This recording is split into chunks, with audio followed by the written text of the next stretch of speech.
Session is resumed. Acting Majority Leader.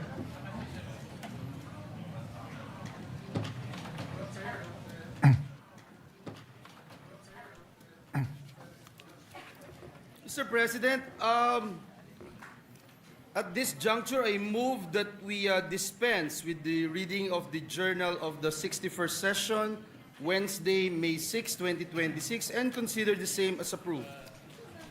Mr. President, before we do that, may we, the gentleman from Cavite, Senator Ping Lacson, is seeking the floor. I move that he be recognized, Mr. President. Senator Lacson is Thank you, Mr. recognized. President. Before we approve the journal, before we act on the motion of the acting majority leader, I have a parliamentary inquiry. Yesterday, two motions were made.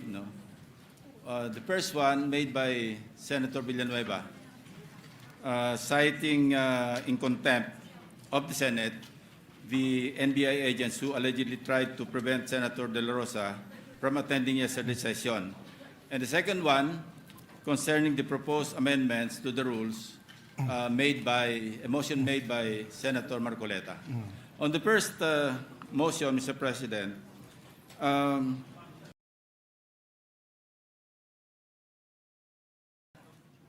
I would just like to ask how my vote was counted.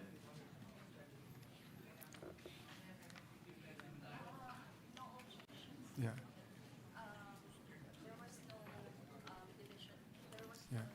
There was no division of the House. I have a copy of the TSN of yesterday's session, Mr. President, and it says, which led to the, and I quote in part, which led to the body's unanimous consent to move that we cite in contempt those individuals running after Senator Ronald Bato de la Rosa. Mr. President, as per our rules, particularly Rule 41, Section 117, it says here, the vote of a senator absent from the session at the moment he is called to vote shall not be counted. At that time, we were at the lounge along with Senator Tito Soto, Senator Risa, Senator Kiko, and Senator Mix. We were at the lounge and we were monitoring the proceedings, the ongoing session.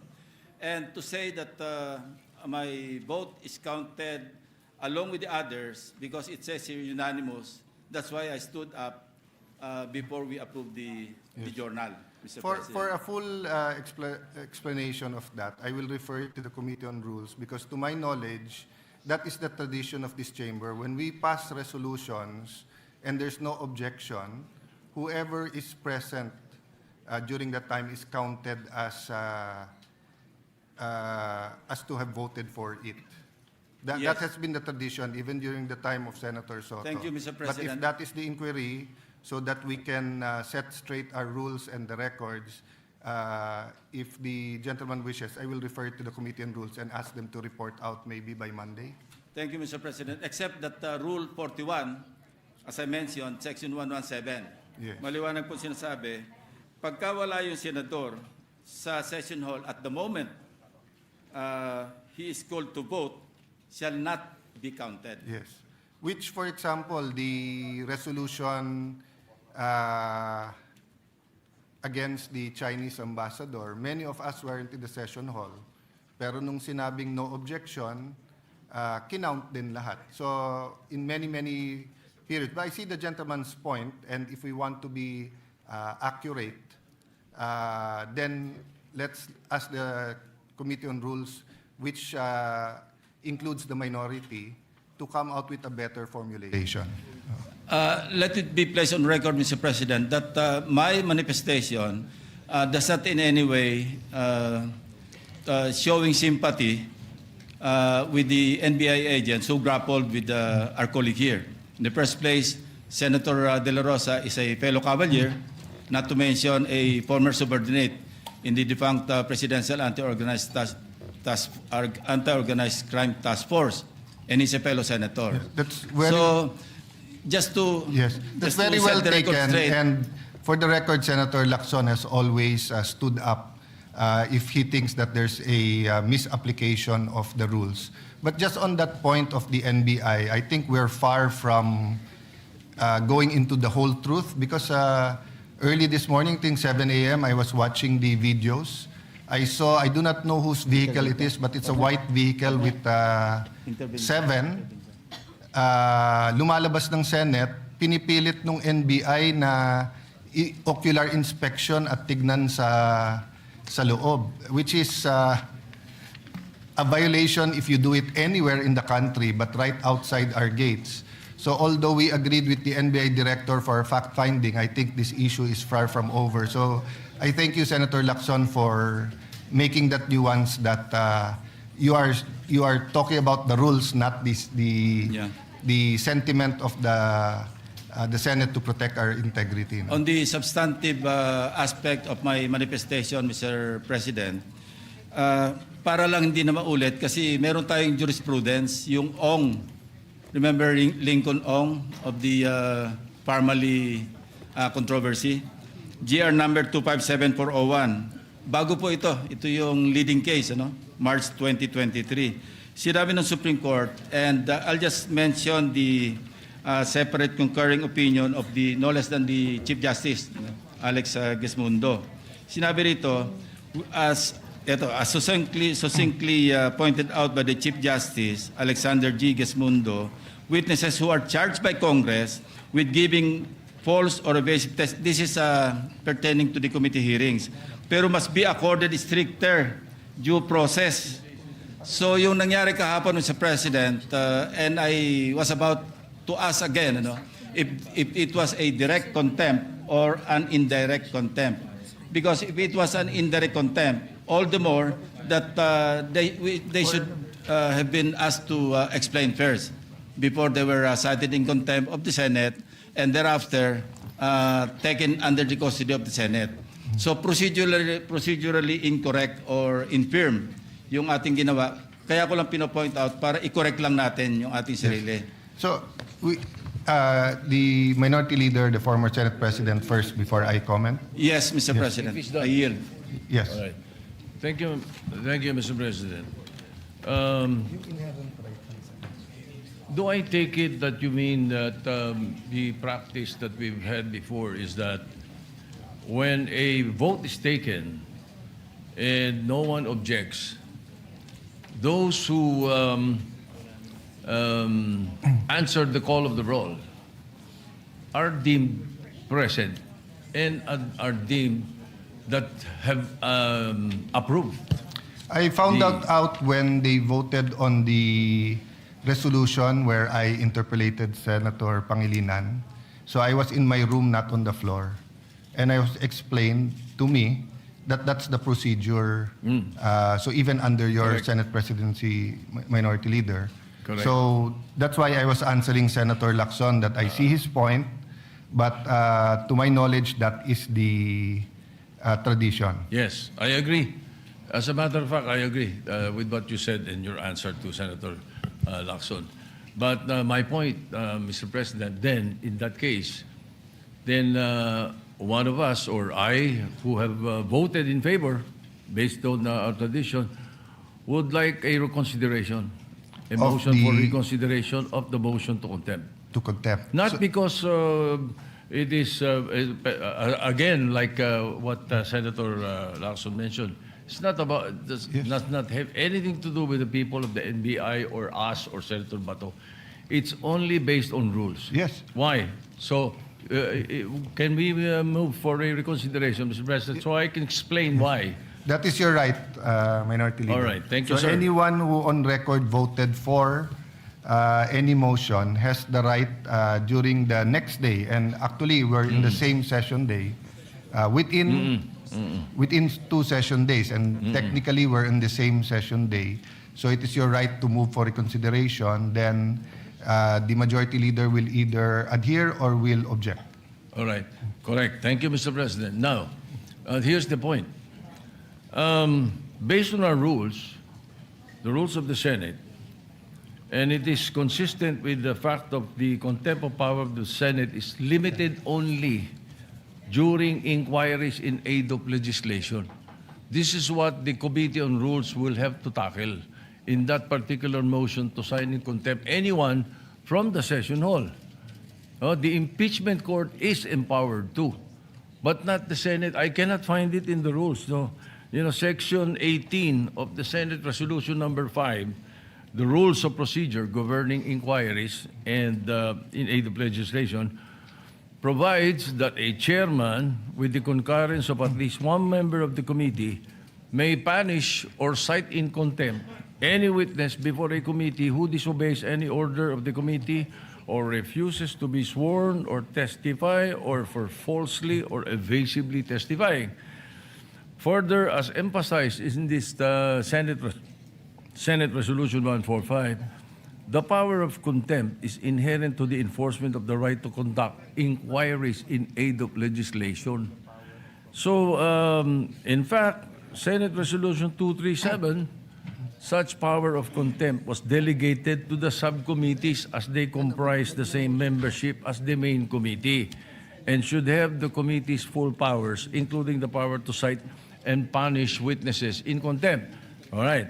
Now, the other instance that we are allowed to the power of contempt is during impeachment proceedings constituted as an impeachment court, not as a Senate, only in committee hearings in aid of legislation.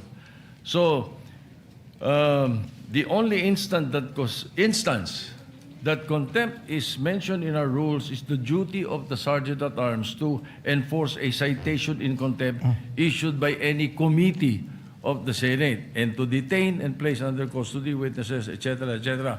And the jurisprudence mentioned by Santo Lacson by the Supreme Court in Uy Ong versus the Senate of the Philippines, the Supreme Court discussed that concomitant to the power of legislature to conduct inquiries in aid of legislation is its power of contempt impliedly provided under the 1987 Constitution. So that is my point, Mr. President. So I think we should not approve the motion to contempt right away without consulting the Committee on Rules to find out whether this is correct or not. That we can only cite in contempt, the Senate can cite in contempt when we are in aid of legislation and we are in a committee. Maybe Before we then- have a ruling, let me Yes. just expound on the decision yesterday. The chair yesterday mentioned that in several Supreme Court decisions, as early as Arnold versus Nazareno, the Supreme Court upheld the inherent right to self-preservation of the legislative body. And the chair explained that if a committee is given a power to hold in contempt, so much more the plenary. And that there are two kinds of contempt. The indirect contempt and the direct contempt. So for example, if Maria and Pedro were now sitting in the gallery and they started shouting, if the Sergeant at Arms took them out, but they came back and they started throwing stones, we can hold them, or they had guns, we can send them for inquest, or we can hold them in contempt because it's part of self-preservation. So even in the decision mentioned by Senator Lacson has to deal with the issue at hand. The ratio decidendi, or the reason for the decision, always deals with only the issue at hand. And the issue at hand then was the contempt powers of legislation in aid of legislation. But despite that, still, the Supreme Court again said, indeed, the exercise of contempt power by legislature is anchored on self-preservation, and they had a footnote from the previous cases. Having said that, I'd like to ask the pleasure of the minority leader. Yes. Would you like to vote on it, or would you like us to send this to the legal and then give them a day or two to, or until Monday yeah. to Because the problem Yeah, with... I was thinking of that, Mr. President, Yes. if you don't mind. I'm sorry for Yes. interrupting Go ahead, you. sir.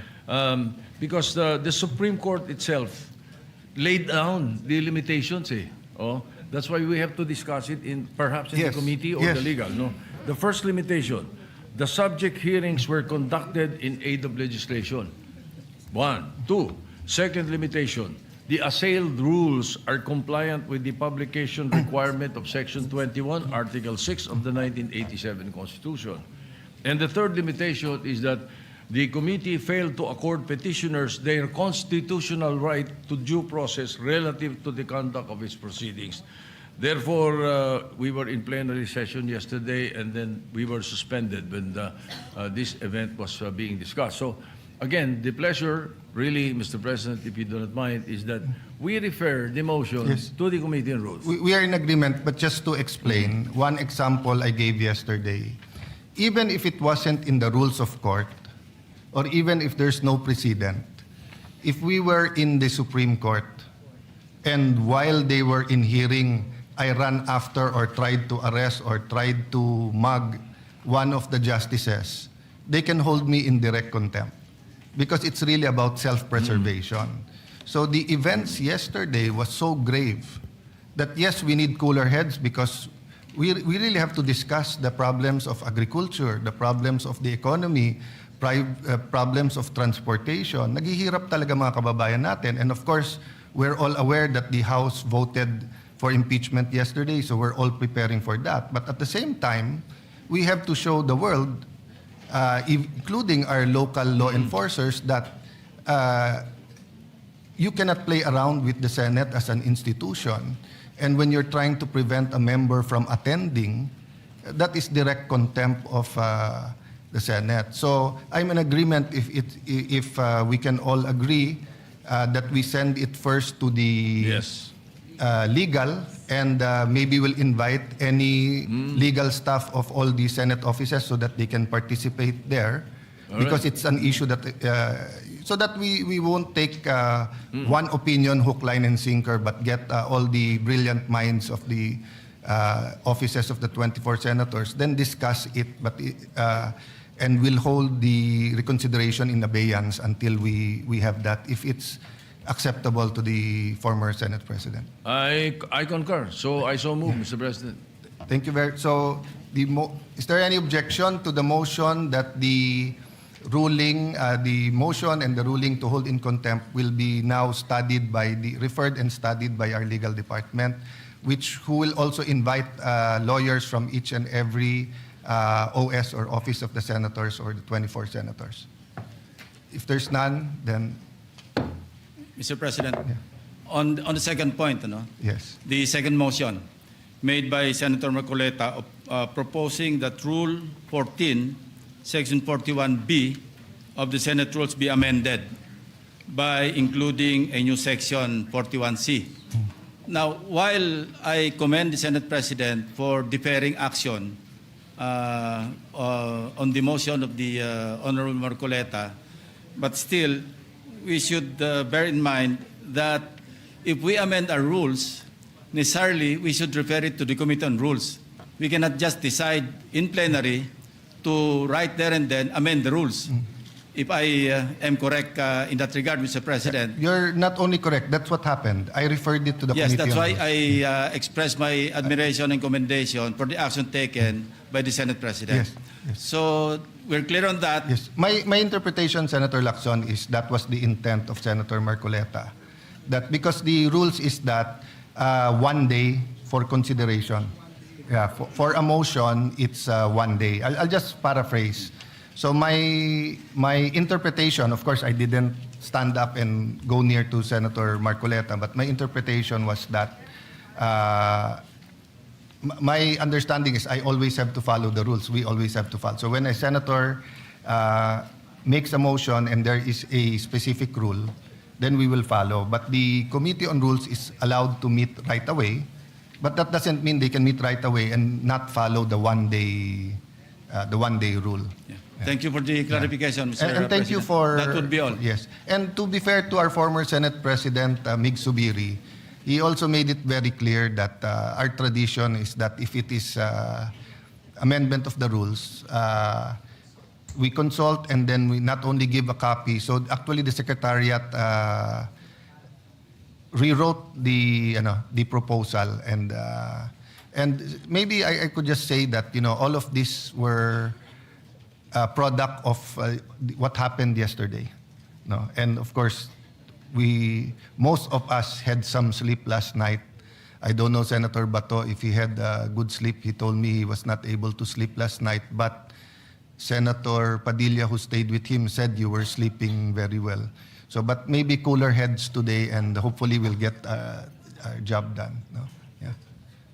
Yes, Majority Leader. Yes, Mr. Thank you, President. Senator Lacson. Thank you, Mr. President, and also just to put on record, this representation, when this representation filed that motion, I was actually asking the plenary during that time about the possibility of looking into that particular incident. But anyway, Mr. President, we just also want to put on record that what we are trying to approve, Mr. President, the journal of the 61st session Wednesday was last May 6, Mr. President, not yesterday. So just to put that on record, it's May 6, 2026 was last week, and that is the motion that we are putting. So any on the objection table. that we approve the journal of the session of Wednesday, May 6, 2026? If there's no objection or amendments, the motion is approved. Thank you, Mr. President. And before we proceed, may I just put into the records, Mr. President, our gratitude and thanks for our guests who are here with us, guests of Senator Padilla, the Bangsamoro women from Barangay Maharlika, Taguig City. Mr. President, they are here. Guests of Senator Ontiveros, LGU officials of Bulalakaw, Oriental Mindoro, led by Mayor Lumelito Cabagay. We welcome them in this August chamber, Mr. President. You're recognized and welcome. No? Mr. President, Maybe, Majority Leader, in behalf also of the Senate, I also apologize to those who had to stay longer within the Senate yesterday while we were identifying the agents who ran after Senator Bato. I think even former CHED head Popoy De Vera and many others were here. And Senator Pia also reminded me that there are hearings scheduled, and just to inform the body, the tradition is even if the positions are vacant, you can continue with the scheduled hearings because they are the same members, and the chairman is automatically a member. Senator Bam Aquino? Mr. President, I'd like to clarify. There's a BICAM scheduled for Thursday Yes. on the voucher bill, which has been passed on third reading here and in the House. Shall we also continue with the BICAM for the voucher program, Mr. Yeah, President? if there's no objection, I think we should all continue. And in fact, I'm hoping to have a all Senator caucus soon. I just don't know if today or tomorrow, to discuss the committees and to even consult the minority even before we offer certain committees. But anything that is pending and should be, I think the only things that are technically on hold is new hearings and the sponsorships on the floor pending designation of chairmen. Thank you. Thank you for Thank the you for clarification, asking Mr. that. President. Mr. President, Senator Senator Pangilinan is Pangilinan. also seeking the floor. It's just a clarification as regards the hearings of the committees that can be conducted. When we say we will not be conducting new hearings,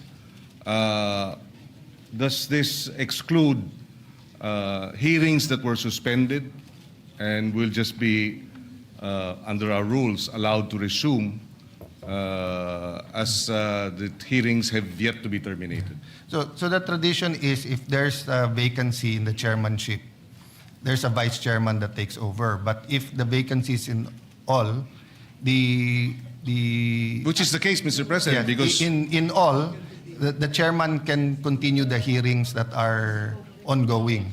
So my interpretation is, let's say you had a hearing today, you conducted it, then you say the next hearing is Monday. But we hope to finish the committees by Monday in consultation with everyone so that hindi nga maipit lahat ng trabaho natin. So with the understanding, Mr. President, that this suspension of our rules by unanimous consent It's not a suspension, it's a tradition that is consistent with the rules. Because when you're chairman, you're automatically still a member of that. Yes. I'm telling you what the Secretariat informed me yesterday because Senator Pia called me and called my attention and told me na presyo ng kuryente yung hearing niya. So unless we designate her again as chairman of energy, so I consulted the Secretariat and they mentioned the tradition that you don't have to cancel the hearing. Just a question, Mr. President. Yes, Mr. Thank you. Independent. Thank you, Mr. President. Independent leader, there's two of you. There's two of us, two independent leaders here. But Mr. President, just a quick question. Yes, because it's a bit confusing to our colleagues when they asked about their committee reports. Some are already supposed to be handled on the floor, the committee hearings, because I can recall that the motion yesterday was all positions vacant. So if it's all positions vacant, that would also mean the memberships, Yes. Mr. President. Because that's correct. Yeah, so I'm just asking for clarification so that we can be guided accordingly. If we do, then we have to reorganize really quickly. That's why, Mr. President, if I may suggest, by unanimous consent, we can suspend our rules. And I would like to think that would be the better route in terms of allowing hearings to be conducted by former committee chairpersons and former members until Monday, as the Senate President earlier mentioned, that you would have disposed of the issue by Monday. Yes. I am Mr. overwhelmed President. by the number of brilliant minds and former Senate Presidents. So with your permission to answer the question, former Senate President Escudero will give Yes, his Mr. President. To lend some clarity to the issue at hand, I would like to read and spread onto the record Section 19 of our own rules. The chairman and the members of the permanent committee shall commence in the exercise of their duties upon their election. They shall cease when their successors shall have been elected or designated. So my understanding, given the plain meaning of this rule, is that the chairmen, although their positions were respectively declared vacant to avoid a void, shall continue until their successors shall have been designated and or elected. My understanding further is that should there be any BICAM that needs to be done or finished within this week until their successors shall have been elected, then it should proceed so as not to cause any undue delay without need of suspending the rules, Mr. President. I submit, Mr. President. Yes. Again, Mr. President, it's the point. Well, the motion yesterday was to declare the positions Yes. vacant. So there is no chair, there is no vice chair, there are no members. So how can a committee convene or continue with its proceedings when there is no chairman, there are no members? Members and chairpersons and vice chairpersons are elected. As a matter of courtesy and tradition, And that's why, yes, instead of just saying the name and then replacing the chairman, which happens in certain instances with the permission of the two individuals, when there is a leadership change, usually there's a question of the chairmanship. So there's sometimes a motion to declare all positions vacant. But that is the brilliance of the rules. The rule is very clear. The chairman and the members of the permanent committee shall commence in the exercise of their election of their duties, and they shall cease when their successors have been elected or designated.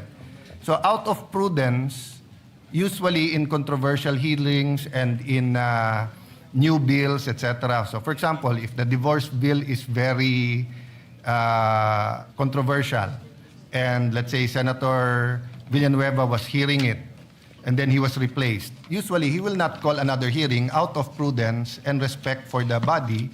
But let's say he was hearing something about nutrition that everyone accepts. He would probably continue his hearing. But actually, this will all soon be moot and academic because probably by tomorrow and Monday, we will start and finish reading all of the chairmanships. And you usually have to have 3-day notice. So even if you want to have a hearing Monday or Tuesday, you have to have the notice tomorrow.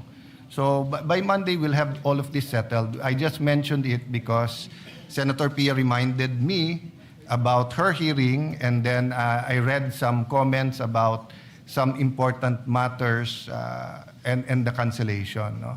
So it was really meant to address the present situation, maybe today, tomorrow, and Friday, if everyone has the pleasure of hearing on Friday, which includes Senator Bam, napaka-importante matapos natin yung voucher program. No? Well, Mr. President, if I may suggest, so that we can dispense with this, is let's just suspend the rules with unanimous consent, with the understanding that this is to be a suspension until Monday when the matter has been resolved the by problem- the election of new The problem is, if you chairpersons. suspend the rule, you'll suspend Section 19, then it will be worse because there'll be no... Well, Mr. President, the trouble also with Section 19 is that it assumes there is a chairperson and a vice chairperson and members. We already declared all positions vacant. There are no chairpersons today. There are no vice chairpersons today. There are no members of all these committees today. So when you say they shall cease, they meaning as chairperson, as vice chairperson, and as members. But that's not the case. We declared all positions vacant. Yes, and it is vacant, but they can continue until their successors have been elected. It is taught in law school that when there are rules, you have to interpret it in a logical way that makes it work. So there will be no reason for this rule if in fact we did not remove chairman, because then the rule would simply be the vice chairman would take over, the senior member, etc. So actually this rule takes care of any situation, including, for example, if 3 senators have resigned and have joined the executive department, and then every member from that committee resigned. Then they will continue to be vice chairman and committee members. If it's your pleasure, Senator, and I sort of see your point, but I see the logic of Senator, we can refer to the Committee on Rules. Yes, I think that would be better, Mr. President, so that we can get a clear definition or a clear ruling or a recommended ruling from the Committee on Rules and legal interpretation of this particular rule. Thank you for bringing that up. No? Thank you, Mr. And at least we'll clear it up so that those who have important hearings will not need to cancel it. Well, So- but just on that point, Mr. President, the reason why I'm raising this is because we do have committee reports that we are ready to submit. And so we would like to be clear as to, can we still submit these committee reports today, tomorrow? Can we still sponsor committee reports that have been submitted tomorrow or maybe even Monday? Because we do have committee reports that we can sponsor. So, preliminarily, if you follow the rule, Section 19, you can. But prudence, usually, on controversial bills, they do not, because the ratio between minority and majority also changes, and sometimes the alignments are ideological, sometimes the alignments are political, sometimes the bill are the same. So it really depends, no? Yes, But again, the new majority will endeavor to finish the reorganization latest Monday, no?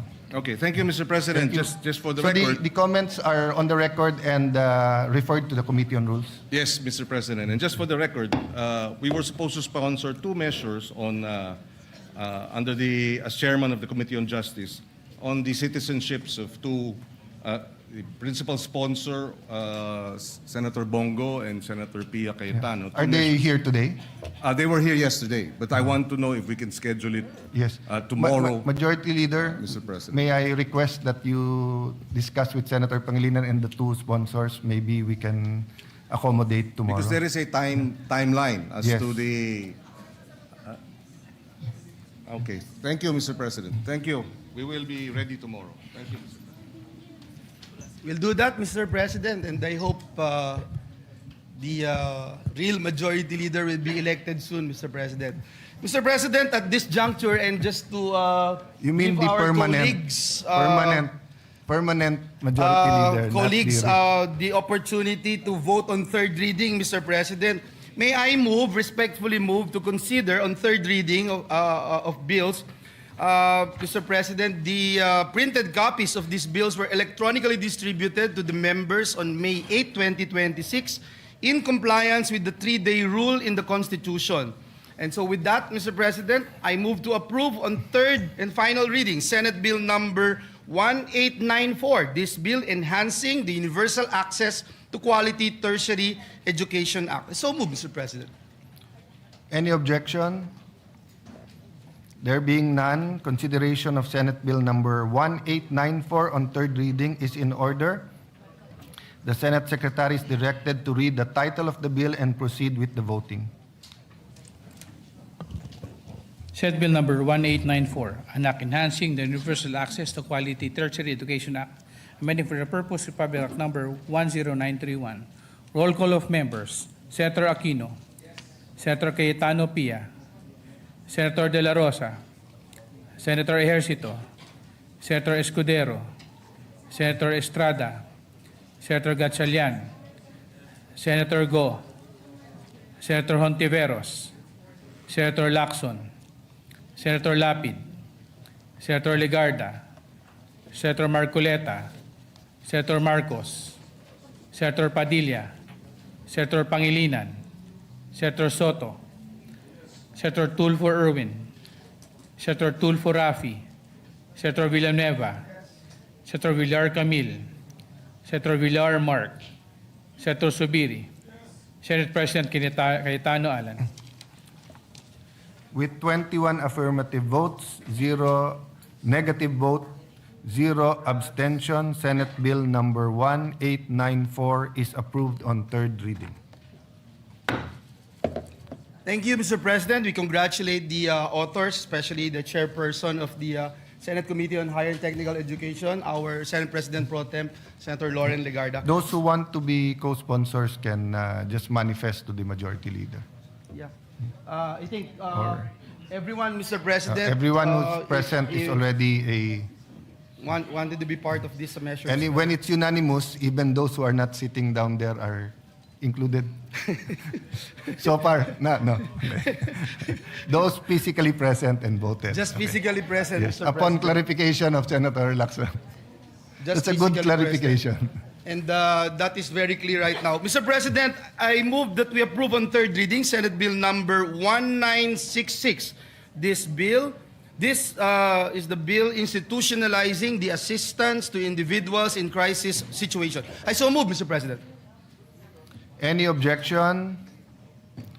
There being none, consideration of Senate Bill number 1966 on third reading is in order.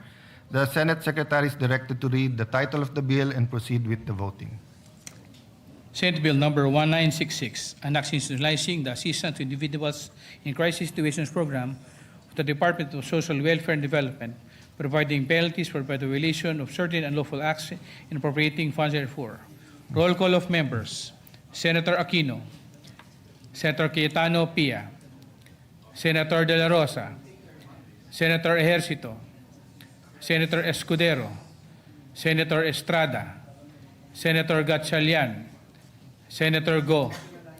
Senator Hontiveros. Senator Lacson. Senator Lapid. Senator Legarda. Senator Marcoleta. Senator Marcos. Senator Padilla. Senator Pangilinan. Senator Soto. Senator Tulfo Erwin. Senator Tulfo Rafi. Senator Villanueva. Senator Villar Camil. Senator Villar Mark. Senator Subiri. Senate President Cayetano Alan. With 22 affirmative votes, 0 negative vote, 0 abstention, Senate Bill number 1966 is approved on third reading. Thank you, Mr. President. We'd like to congratulate all the authors led by the chairperson of the committee, Senator Erwin Tulfo. Mr. President, the good gentleman is seeking the floor. May Senator, with the Mr. indulgence President, of Senator before we Tulfo. recognize Senator Yeah. Erwin Tulfo, there is a Yeah, just a point of clarification. there's a Yes. point of clarification. Maybe Senator Lacson acknowledge is that. recognized. Yes, I would just like to be clarified, Mr. President. In what capacity is Senator Pangilinan sponsoring his a committee report tomorrow? I have a suggestion along that line. Maybe Yes. we can, the body can designate him as, no, in holdover capacity. So he can be, officially That's a capacitated. good suggestion, just to align in pursuant with Section 19. Thank you, Mr. President. Thank you. So if there are no objections, thank you for the suggestion, Senator Lacson. Senator Erwin Tulfo. Thank you, Mr. President. A quick manifestation. Mr. President, distinguished colleagues, as your outgoing chairperson of the Senate Committee on Social Justice, Welfare, and Rural Development, I wish to place on record my profound gratitude and deep appreciation as this August chamber approves on third reading Senate Bill number 1966 under Committee Report number 46 entitled The Assistance to Individuals in Crisis Situation, or AICS Act. This legislation goes beyond merely institutionalizing assistance. It institutionalizes the spirit of malasakit in public service. More importantly, it affirms our collective duty as a public servant to ensure that in times of hardship and uncertainty, government responds not with indifference, but with urgency, compassion, and decisive action for the welfare of every Filipino. Sa gitna po ng hirap at pangangailangan, hindi dapat pinapabayaan ng ating mga kababayan. Ang tulong ng pamahalaan ay dapat mabilis, maayos at may malasakit. Mr. President, allow me to extend my sincerest gratitude to all the authors who stood behind this measure. Senator Amy Marcos, Senator Christopher Bongo, Senator Jingo Estrada, to Senator Joel Villanueva, who conveyed his intention to be made co-author of this significant bill. Thank you, Madam and Sirs. Your support reflects our shared belief that public service must always put people first. Maraming salamat po sa inyong dedikasyon at tunay na malasakit sa sambayan ng Pilipino. The significance of the AICS program becomes even more evident during periods of national and global uncertainty, when ordinary Filipinos are most vulnerable to the effects of economic disruption. Sa panahon po ng krisis, higit na naramdaman ng ating mga kababayan ang pangangailangan ng agarang tulong at tunay na malasakit mula po sa ating pamahalaan. Amid the recent tensions involving Iran and resulting volatility in global oil prices, assistance mechanism under AICS program became an important source of relief for many Filipinos, particularly in transport drivers and operators who bore the heavy burden of rising fuel costs. Sa patuloy na pagtaas ng presyo ng langis, maraming super at operator ang nahirapang maitawid po, Ginoong Pangulo, ang araw-araw na pangangailangan ng kanilang pamilya. Through timely emergency assistance and fuel subsidy interventions, our government was able to provide much-needed relief and help lighten the daily burden of those who, despite rising costs and personal sacrifices, continue to keep our communities connected, our economy moving forward. Sa pamagitan po ng agarang tulong mula sa AICS, na ipapakita po natin na ang pamahalaan may malasakit ay hindi po nagpamabaya, lalo na sa mga manggagawang patuloy na nagsasakripisyo para sa sambayanan. To the committee's technical working groups, partner agencies, and hardworking personnel behind this legislation, we thank you for transforming compassion into concrete action. To my distinguished colleagues, may we continue to craft laws that are not only responsive but humane. Law that recognizes that governance is not merely about programs and budgets, but about people, dignity, and hope. Ang pagpasa po ng AICS Act ay isang matibay na patunay na ang pamahalaan ay may malasakit, ay pamahalaang tunay na kumakalinga, handa laging umalalay, umunawa at tumugon sa pangangailangan ng bawat Pilipino sa oras po ng kagipitan. Again, Mr. President, to all the authors and supporters of the AICS Act, thank you for your unity, compassion, and unwavering commitment to the Filipino people. We stand united, no matter what political colors we have. There is no crisis too great that we cannot overcome. Muli po, maraming salamat sa aking mga kasamahan, both in the majority and minority, at sa sambayan ng Pilipino. Thank you and good afternoon, Ginoong Well, Pangulo. the chair recognizes the work of the good senator in social justice and social welfare. Very well taken ang manifestation, except The part that he said he will be leaving the committee, we're not yet that sure, as we recognize your work in that committee. Thank you for your manifestation. Senator, Mr. President, next to explain her vote, especially on Senate Bill number 1894, is the distinguished lady from Antique, the chairperson of the Senate Committee on Higher and Technical Education, Senator Lauren Legarda. I move that she be recognized, Mr. President. Mr. President, esteemed colleagues, I would like to thank all our colleagues in the unanimous vote on the free tertiary education amendments. And we know that this measure strengthens RA 10931 and ensures the promise of free and equitable tertiary education, that it truly reaches the poorest Filipino families. EDCOM 2 revealed stark gaps in the implementation of student assistance programs. Many of our most vulnerable learners continue to struggle with the rising cost of transportation, food, housing, and school requirements despite existing support mechanisms. This bill ensures that limited government resources are directed first to those who need them most, aligns allocation strictly with household income, guarantees timely inflation-adjusted support, and demands accountability for the use of public funds. Ang edukasyon ay hindi lang dapat libre, dapat ito'y makabuluhan at nagubungan ng tunay na oportunidad mula enrollment hanggang graduation at trabaho. This measure is for our students, especially the poorest, who now know that the government stands behind their dreams. Dapat laging patas ang pagbibigay ng pagkakataon sa bawat batang Pilipino na nangangarap. I would like to thank my fellow EDCOM 2 commissioners, Senator Bam Aquino, Senator Joel Villanueva, Senator Sherwin Gatchalian, Senator Alan Peter Cayetano, now Senate President, as well as Senator Pia Cayetano, Senator Christopher Lawrence Go, Senator Francis Escudero, Senator Jinggoy Ejercito Estrada, Senator Risa Ontiveros, Senator J.V. Ejercito, Senator Rafi Tulfo, Senator Robin Padilla, and Senator Kiko Pangilinan for your steadfast support.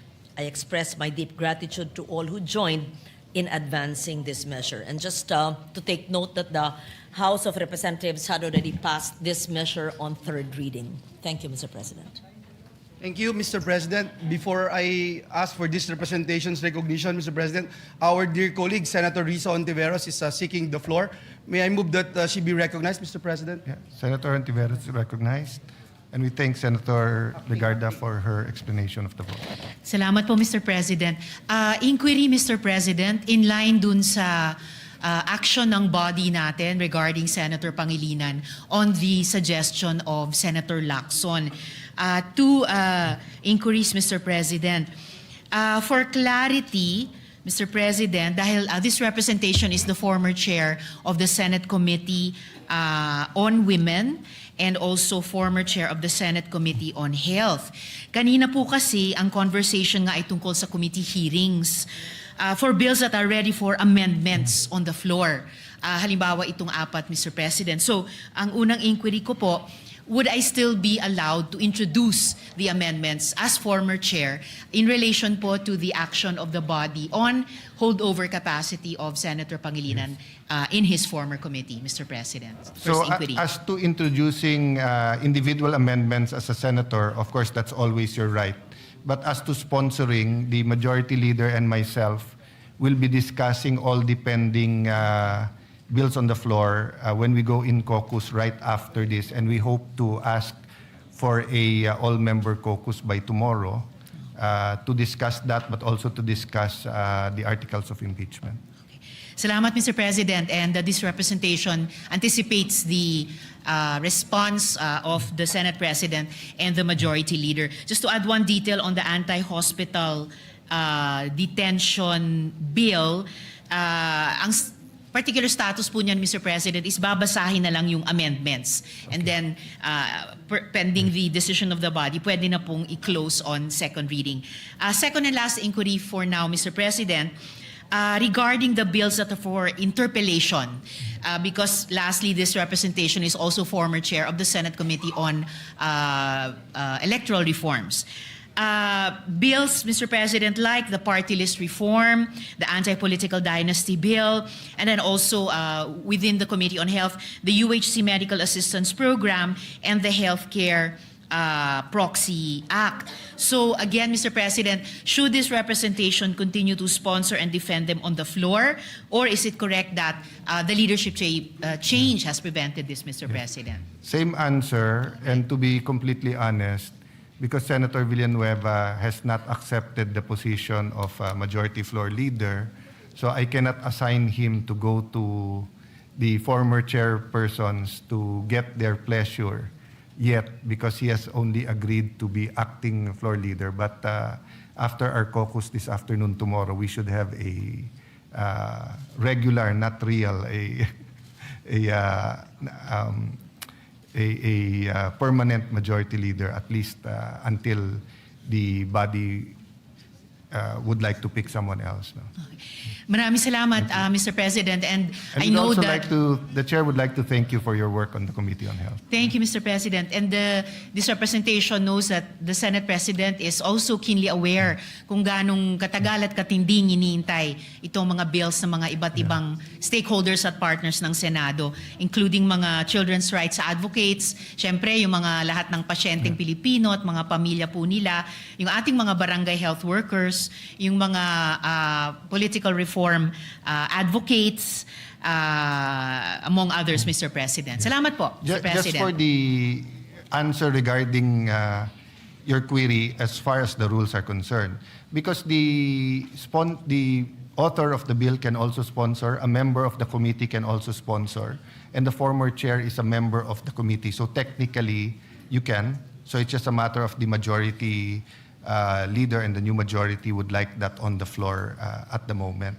And again, I thank you. I thank Senator Pia, Senator Loren, Senator Bongo on your work on the Committee on Health. I was informed recently, hindi na naman nabid or hindi pa nabibid, that's 2 weeks ago, yung flu vaccines. And meron dalawang hemisphere yan southern and northern. No? Yung sa atin, patapos na or tapos na by now, patapos na ata, hindi pa rin nabibid. So we really need the Department of Health to shape up. No? And your work during your term as chairman of the Committee on Health is appreciated. Thank you. Mr. President, Senator Mark Villar is also seeking the floor to explain his vote. I move that he be recognized, Mr. President. Senator Mark Villar is recognized.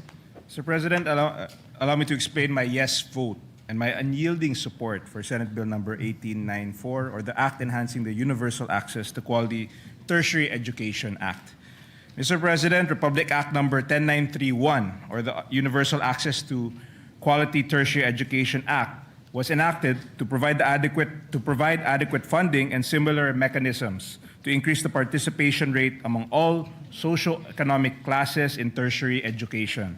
While the law provides for free tuition, it does not cover the incidental expenses of studying and going to school in college. Mr. President, maraming kabataang Pilipino ang gusto makapagtapos ng kolehiyo, ngunit walang sapat na pinansyal na kakayahan upang tustusan ang pang-araw-araw na gastusin sa eskwelahan.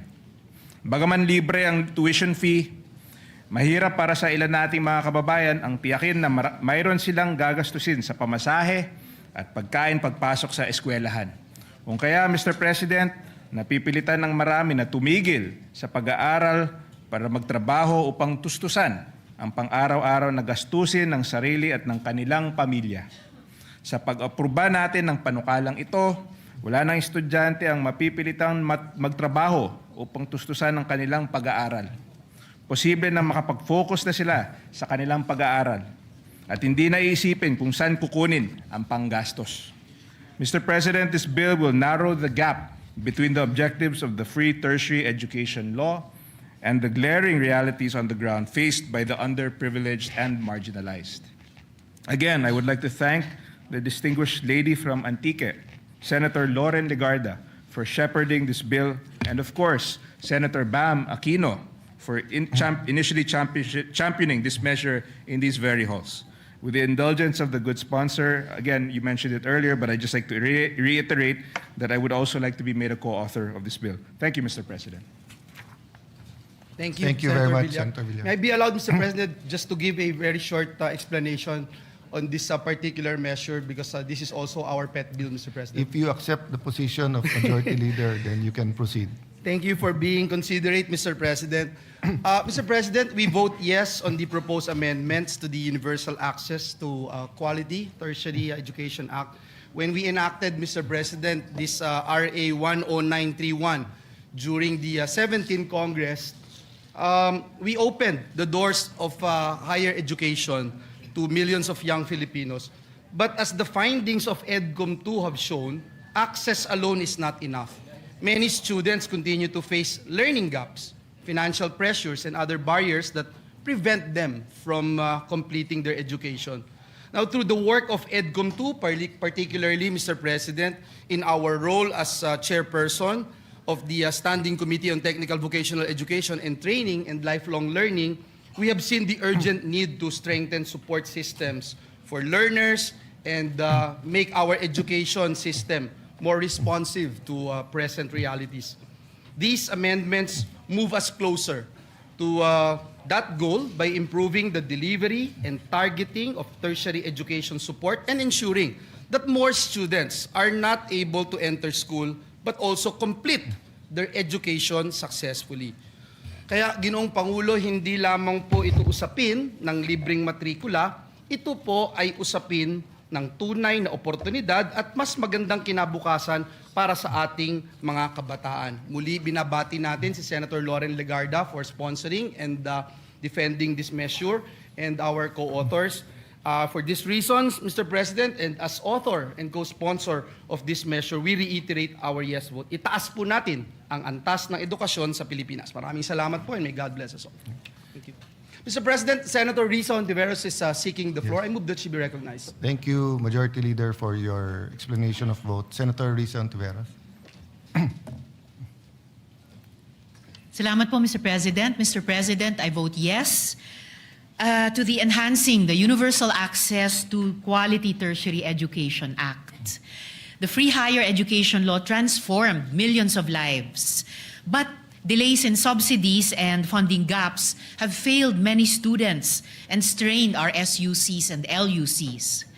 Since 2022, my office has received complaints from students whose tertiary education subsidy arrived late or never arrived at all. Some were forced to stop schooling because they could no longer afford to stay enrolled. Hindi dapat pinapabayaan ang mga estudyanteng nagsisikap makapagtapos. This measure strengthens accountability. It requires UNIFAS to improve and speed up subsidy disbursement and establishes an accessible grievance mechanism so students can report problems and seek redress. Importante rin na sa wakas, prioridad na ang mga pinakamahihirap, lalo na ang mga pamilyang kabilang sa 4Ps. Pinalalawak din ito ang oportunidad para sa mga solo parents at persons with disabilities. Matagal nang sinasalo ng ating state universities and colleges ang kakulangan sa pondo para sa free higher education. Dahil dito, napipilitan silang bawasan ang ibang mahahalagang gastusin at tumanggi sa mga kwalipikadong estudyante. Tinutugunan ng panukalang ito ang problemang iyon sa pamamagitan ng paggarantya ng funding deficiencies sa susunod na GAA. Kung seryoso tayo sa tunay na universal access to education, kailangan nating siguraduhin na walang estudyante ang naiiwan at walang paaralan ang napapabayaan. I vote yes. Salamat po, Mr. President. Thank you, Senator Ontiveros.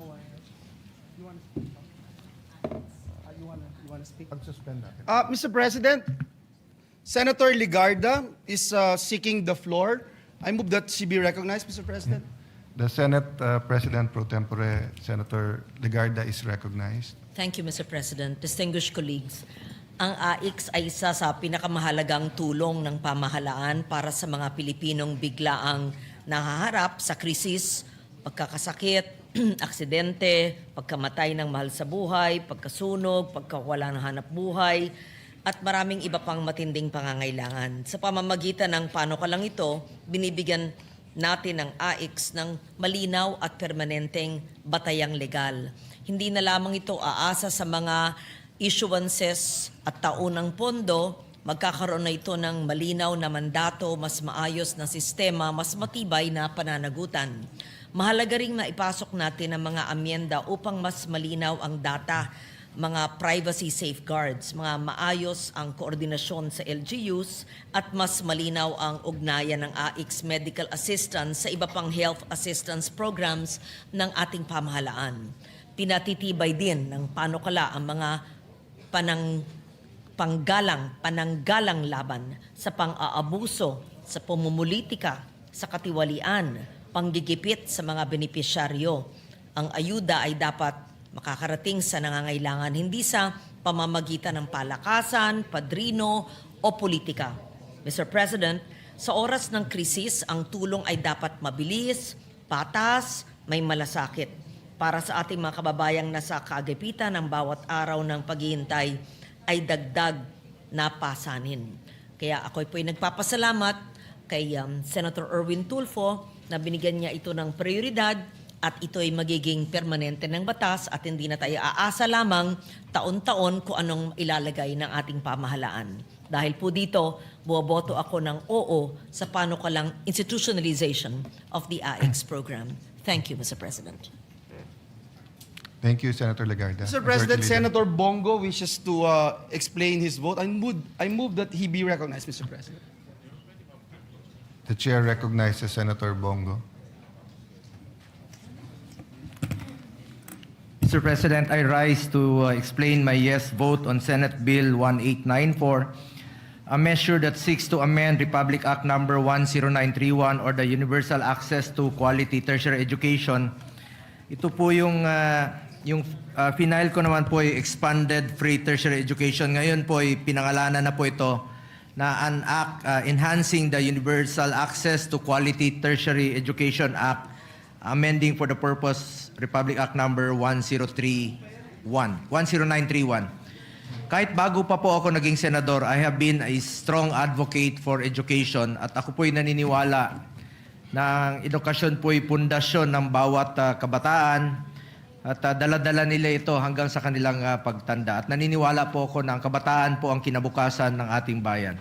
Noong 2017, nilagdaan po ni former President Rodrigo Duterte ang Republic Act Number 10931. Naging libre po ang tuition sa ating mga state universities and colleges.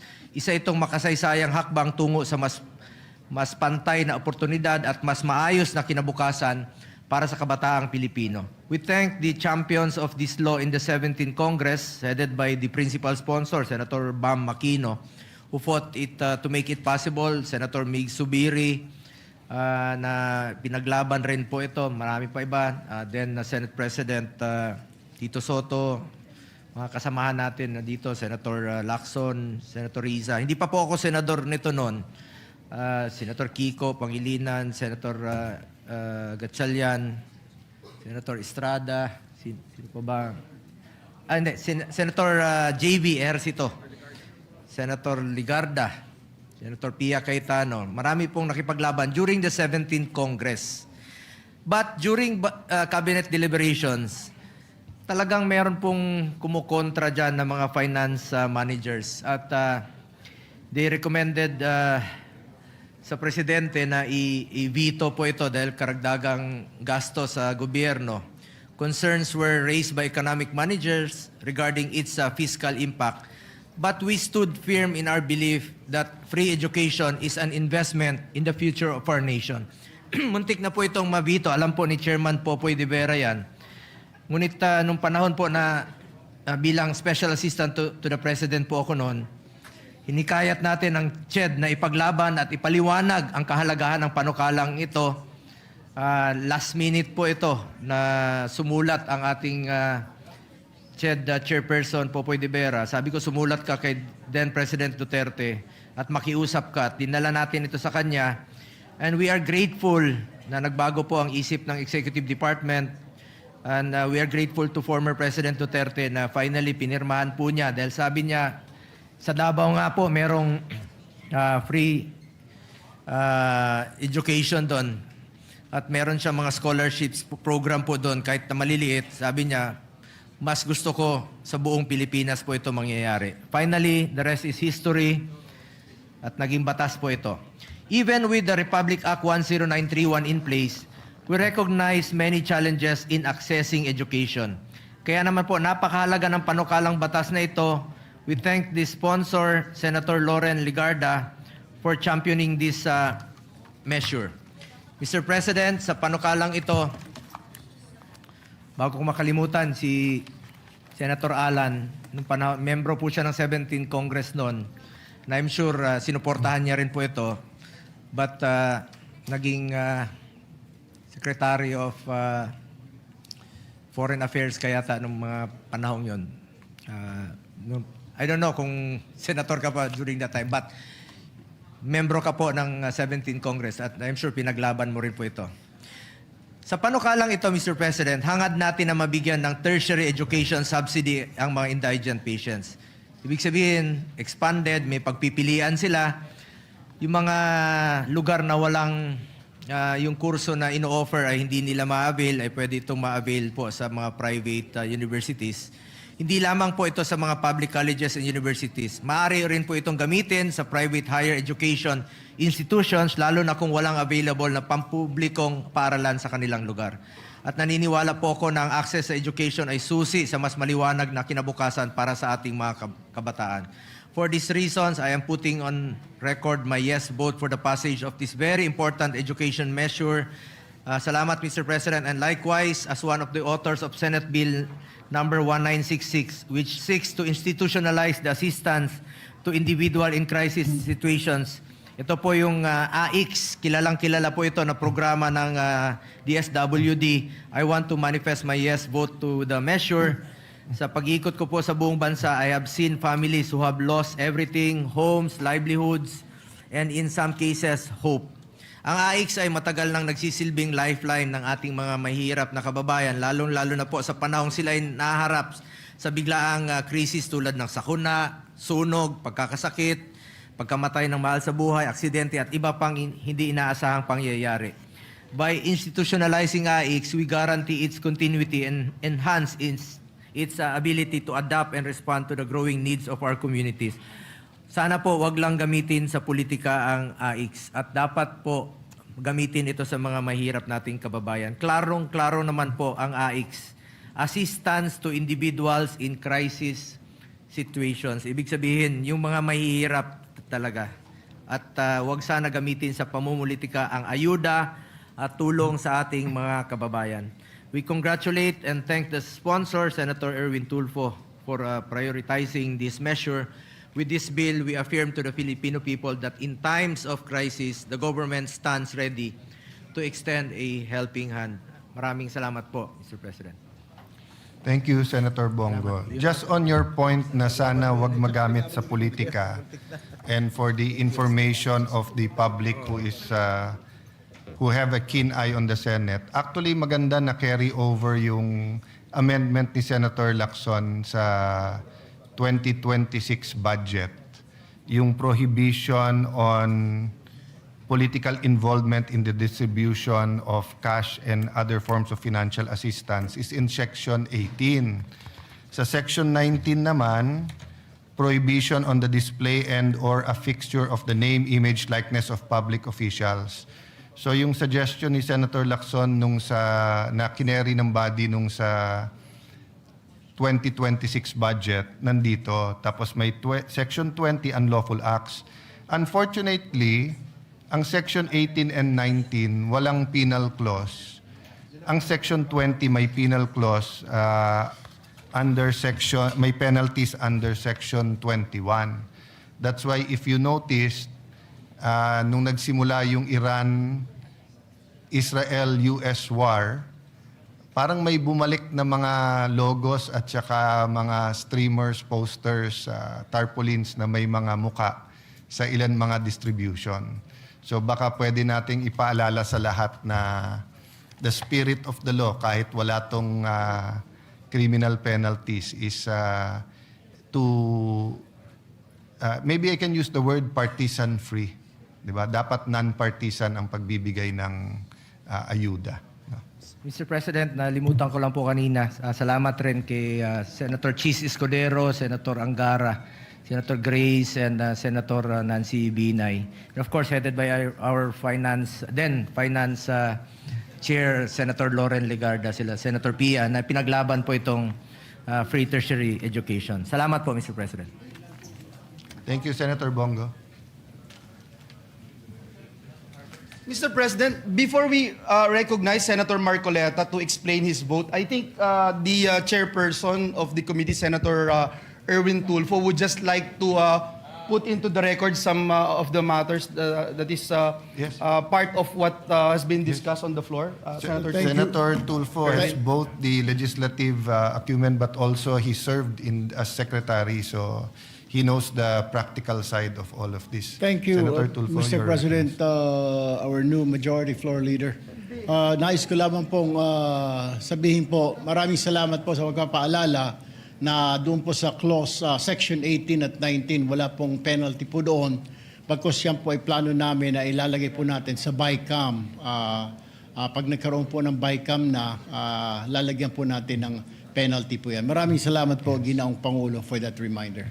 Mr. President, I move that Thank we you, recognize Senator. Senator Rodante Marcoleta for his explanation of votes. So move, Mr. President. And just a point kay Senator Tulfo, and it can be administrative dahil public officials naman ito, or it may be grounds for disqualification if they are a candidate. So thank you for your work, Senator Tulfo. Senator Marcoleta, you are recognized. Thank you, Mr. President. Mr. President, I voted yes in relation to Senate Bill 1966. In doing so, Mr. President, I'm also conscious of the fact that I hope we will find a more equitable way of intervention, socioeconomic intervention to the marginalized and the poorest of the poor. Kasi po, alam ko po yung AIX, while it serves as one of the interventions sa mga people in crisis situation, Mr. President, ang dami po kasing problema associated with it. Nandun po yung mga inclusive errors, nandyan po yung mga exclusive errors. Kuminsan po yung mga listahan, kinakailangang i-purge pa para makita natin na talagang didiretso po talaga doon sa nangangailangan. And I'm also conscious of the fact, Mr. President, that this representation has filed Senate Bill number 63, raising the coverage of the lifeline rate subsidy programs for marginalized households. Sa akin po kasing palagay, Mr. President, ito po ay, sa tingin ko lamang po ay mas mabisa sapagkat this is more equitable and it is a method by which our poorest of the poor will be targeted. Ito pong bill na ito ay tinatarget po about 5 million poor families, ranging between 25 to 27 million poor Filipinos. Kasi po ngayon ang lifeline rate, Mr. President, binago na po ng ERC from 20 kilowatt hours per month, ginawa po nilang 50 kilowatt hours. Ano pong initial po naming deliberation sa Energy Committee ng ating kasama, Senator Pia, miski siya po nabigla na yun pong 50 kilowatt per hour per month, Mr. President, ay sapat lamang po pala para pailawan ng 2 bombilya, isang electric pan, tsaka siguro isang transistor. Sabi po ni Senator Pia, ibig sabihin ba itong 50 kilowatt hours na to, wala man lang chance yung isang, for example, isang mother na nagtatrabaho rin sa isang kumpanya o sa isang opisina. Paano kung pamplansyahin ko man lang ang damit ko? Very basic naman ito. That's why, Mr. President, dito po sa bill na to, yung 200 kilowatt hours per month, ito po yung magiging subsidy ng ating mga households. Kahit na po ipalagay natin the monetary value of 200 kilowatt hours per month, let's say is 2,500 pesos Maliit kung titingnan po, but this is regular, this is consistent, targeted, dire-diretso pong pupunta sa households. Wala pong corruption dahil dumidiretso nga at wala na pong epal. Kaya, Mr. President, bumoto po ako dito sa AIX. Tama po naman yun at kailangan din. With the hope that later on we will find a better, much better, more equitable methodology to target the needy parts of our population. Salamat po, Mr. President. The Chair agrees with you, Senator Marcoleta. There's a balance between ayuda, the financing or capitalization of micro, small, medium enterprise, between the social interventions to the poorest of the poor. We should also look at, for example, free internet for the poorest of the poor, di ba? Kasi pareho na rin ngayon ang internet sa tubig at kuryente. Pagka ang bata walang internet tapos online yung classes, parang hindi na rin nag-aral yung bata. Thank you for your interventions, Senator Marcoleta. Yes, Mr. President. Mr. President, the gentleman from Nueva Ecija and Bicol region, Senator Robin Hood Padilla, is seeking the floor. I move that he be recognized, Mr. President. You're recognized, Brother Robin. Assalamualaikum, and thank you for coming in a very beautiful barong today. Maraming salamat po, Ginoong Pangulo. Walaikum salam. Ako po ay nandito sa inyo pong harapan. Ginoong Pangulo, ako po'y gusto ko lamang pong linawin ang ilang mga bagay patungkol po sa napakarami pong lumalabas ngayon. Iba't ibang komento, iba't ibang opinyon na parang ang dating sa taong bayan ay magulo tayo dito. Yun po ay hindi magandang impresyon. Sapagkat yung pong nangyari na ang ating mahal na kasama, Senator De La Rosa, noong siya po ay lumabas dito sa atin, malinaw na po na merong warrant of arrest galing sa ICC. Kung nung mga panahon po dati ay kine-question siya, tinatanong siya kung bakit siya nagtago. Ngayon po ay wala ng question. Ako po ay nagsasalita bilang isang artista. Sapagkat ginawa ko na po ang mga buhay ng mga magagaling na tao. Katulad po nung ginawa ko ang buhay ni Senator Lacson, yung 10,000 hours, pati po yung kanyang pagtatago, yun po ay sa kadahilan ng may prinsipyo siyang pinaglalaban. At ganun din po nung ginawa ko ang buhay ni Senator Bato de la Rosa, may pinaglalaban na prinsipyo itong taong ito. Hindi siya kriminal. Ang napakapangit po na impresyon na binibigay, parang tayo dito sa Senado ay nagtatago tayo ng kriminal. Wala pa pong kriminal dito. Wala pa pong napapatunayan dito. At higit sa lahat, Ginoong Pangulo, ngayon lang po natin napatunayan na tama ang sinasabi ng ating mahal na kasama na may warrant of arrest sa kanya ang ICC. Kaya dito po sana, Ginoong Pangulo, nabubura na yung sinasabi na siya'y nagtatago ng walang dahilan. Yun po yung sana ang maging maliwanag sa taong bayan na meron din po tayong adopted Senate resolution.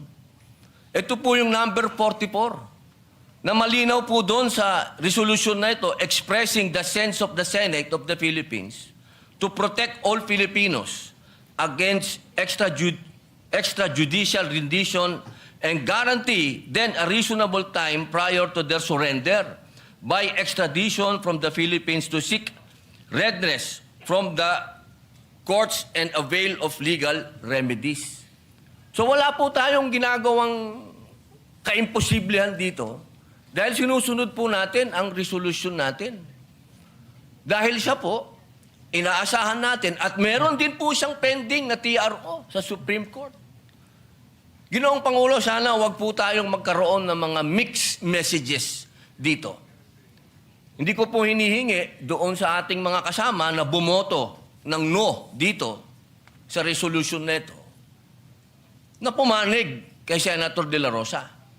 Pero sana naman, huwag pong idamay ang buong Senado kapag sinasabi na tayo'y magulo, tayo'y katawa-tawa. Dahil tayo naman po ay nasa katwiran. Kung hindi tayo nagkakaintindihan sa katwiran, huwag tayong magsiraan. Dahil tayo naman po sumusuporta kapag tama naman at hindi naman patungkol sa ating bulwagan.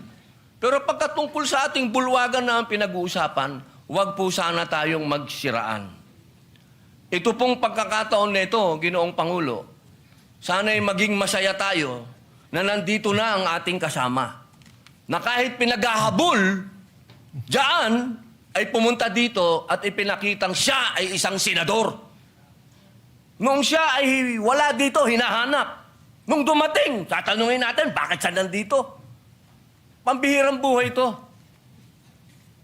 Sana, mga mahal kong kasama, bagamat tayo ay magkakaiba ng kulay sa politika, pagdating dito sa ating bulwagan, proteksyonan natin ang Senado.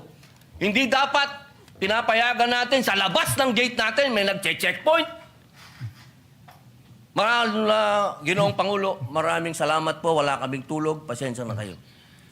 I will refer the manifestation of the Honorable Senator Robin to the Padilla to the Committee on Rules and Public Order. But before that, may I make 3 points of information for all of us.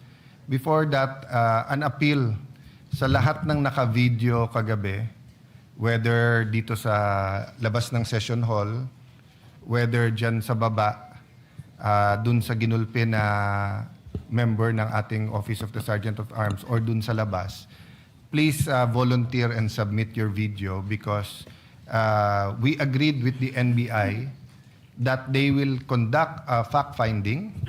The Senate will also conduct a fact-finding. And the NBI director promised us that if any of his agents exceeded their authority, they will be dealt with by law, whether administrative or criminal charges. I'll just finish, Senator Subirmay. So his report was that nangharas daw yung usaha, but when I showed him the video, he was also surprised. But of course, there are many videos. So that's my first point, that in reaction to what you said, iba yung magulo Senate, iba yung ginugulo ang Senate. Diba? Kahit sinong tahimik, pag ginulo, magmumukhang magulo. But today shows you na walang gulo. Number 3, I think that is the inherent weakness of social media versus news.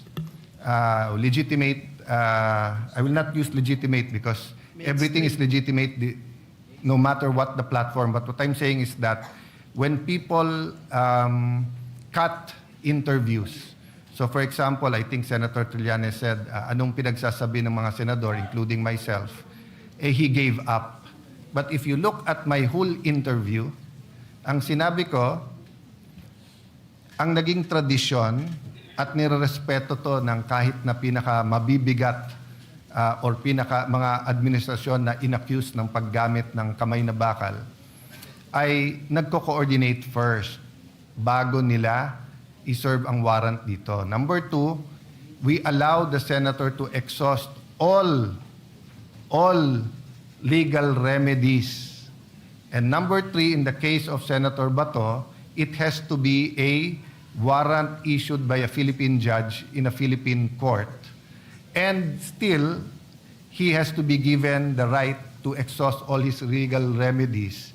And then, ang tradition nun is that kinakausap ang senador pagka wala ng legal remedy na respetuhin din ang sarili niyang institusyon, ang Senado, by giving up.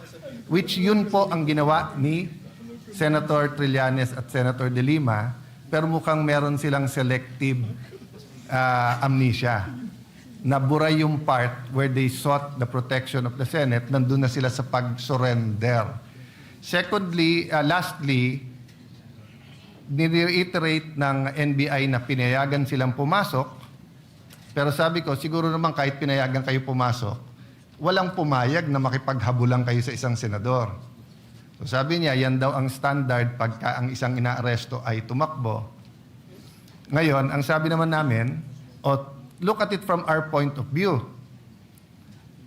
May session, we were in session, alam niyong kailangan yung boto niya, tapos hahabulin nyo para hindi makapasok ng sesyon.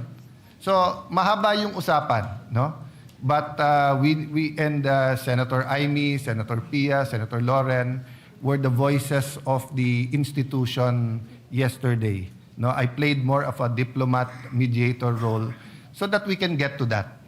So now that they're doing their investigation, I hope the Committee on Rules, Committee on Public Order, or if you refer it to if the pleasure of the body is the Committee on Justice or Rules instead of Public Order, we will get to it soon. But today proves that hindi tayo magulo. Pag hindi tayo ginugulo, hindi tayo magulo. Diba? Senator Zubiri? Yes. Yes, Mr. President. Senator Senator Zubiri and then Senator Marcoleta, Mr. President. Very quick, Mr. President. Thank you. Mr. And then President, just very Senator quick, just to Soto. add to the discussion, to weigh in the discussion, yung nangyari po sa ating OSA yesterday's is, I would say, not just a very sad but tragic experience for OSA. I think I'm looking for the right word. Hindi ko lang masabi na hindi ko babastusin yung NBI. Outraged talaga. Outraged. We're outraged. Thank you, Senate President, for helping me. That we were outraged. He did not deserve that. Ginagawa lang po niya ang tungkulin niya, trabaho niya bilang empleyado at OSA ng ating Senado. There should have been more proper restraint on the part of the enforcement agency. And I commensurate to our staff na low moral yung ating mga OSA kahapon. We must stand by them because these are the people that will give their lives for us if there's anything that will happen in this building. And we should also be ready to give our lives for them, Mr. President. Kawawang-kawawa sila. Kaya I condemn what had happened to our OSA staff and to all the ruckus that they had created inside the Senate building, Mr. President. Tama po kayo. There's always been decorum when these things have happened. It's happened before. We were together when Senator Laila de Lima was arrested here in the Senate. There was, but they served the warrant here initially, and she had asked if she could be served in her home, so she could go home and greet her children and say goodbye to her children. So there's a proper decorum, Mr. President. Former Senate President, that's exactly Yes. what I said. You could have allowed him in the session hall, then informed either the Senate President, the OSAA, or the Secretary of the Senate that there's an arrest warrant. We could have suspended or discussed with you. But instead, you wanted to nab him right before entering. No? So there was much discussion on that. But thank you Yes. for your No, expression. we want of to tell the support. staff, those that are here today, that we are with them 1,000%. We are with you 1,000%. And if that had happened, that I was around, makipagsuntukan din ako sa kanila, bahala na. Di ba? So, ang akin lang is, Mr. President, may I move, with the permission of the body, that the Senate shoulders medical expenses, Mr. President. Kasi may, na hospital siya, Mr. President. Yes. Mr. President, Thank you, Mr. President. if I may, with the indulgence of the good Senator former Legarda, Senate yeah. President Miggs, yes. It was with Senator Pia Cayetano that we went to the clinic yesterday and we saw Terence Lim, the OSA. I will not give the details on which hospital, but he was being checked by our medical doctor. And because there was supposedly a hematoma and we saw his physical condition, so we asked for an ambulance, Senator Pia and I, and he is in a private hospital now. I'm covering personally his expenses because his medical card in the Senate would not cover the private doctors and consultations expense, the CT scan and all that. And because there is a supposed hematoma, and it's not just, I thought there was just going to be a checkup, but there was a need for a minimum of 3 days stay to check his condition because it's not as simple as that could have been dealt with in a medical clinic. All I can say was we were shocked. Senator Pia would probably be able to explain this. I could not explain how that actually could happen at the gates of the Senate. It's something you see in the movies. It's shocking. When Senator Subiri said, baka makipagsuntukan siya, I don't think you meant that literally. You meant it figuratively to show your outrage, to show, yes, no, I would like to, because we're not supposed, dapat hindi nagsusuntukan dito, di ba? Pero when I asked also the other OSA this morning, why did you not come to his rescue? Because the video that Senator Pia showed me was Terence Lim on the ground being mauled by big, burly men and people watching him. So I asked, ba't hindi niyo tinulungan? I cannot give it the details for a fact. The spot report will explain why. They told me what happened. I cannot put it on record unless I have first-hand knowledge. But it shocked me when the OSA gave me the information today. I don't want to say it because I don't have first-hand knowledge. The spot report will explain. All I can say is that on the humanitarian side, we brought him through ambulance. And my staff, I thank her, I have a caregiver, nurse ba siya, isang staff na pinasamahan ko hanggang midnight magkasama hanggang dumating yung asawa. And then maybe Senator Pia can explain that further. Thank you, Mr. President. Mr. President. Senator, former Senate President Soto. Thank you. Mr. President, may I be allowed to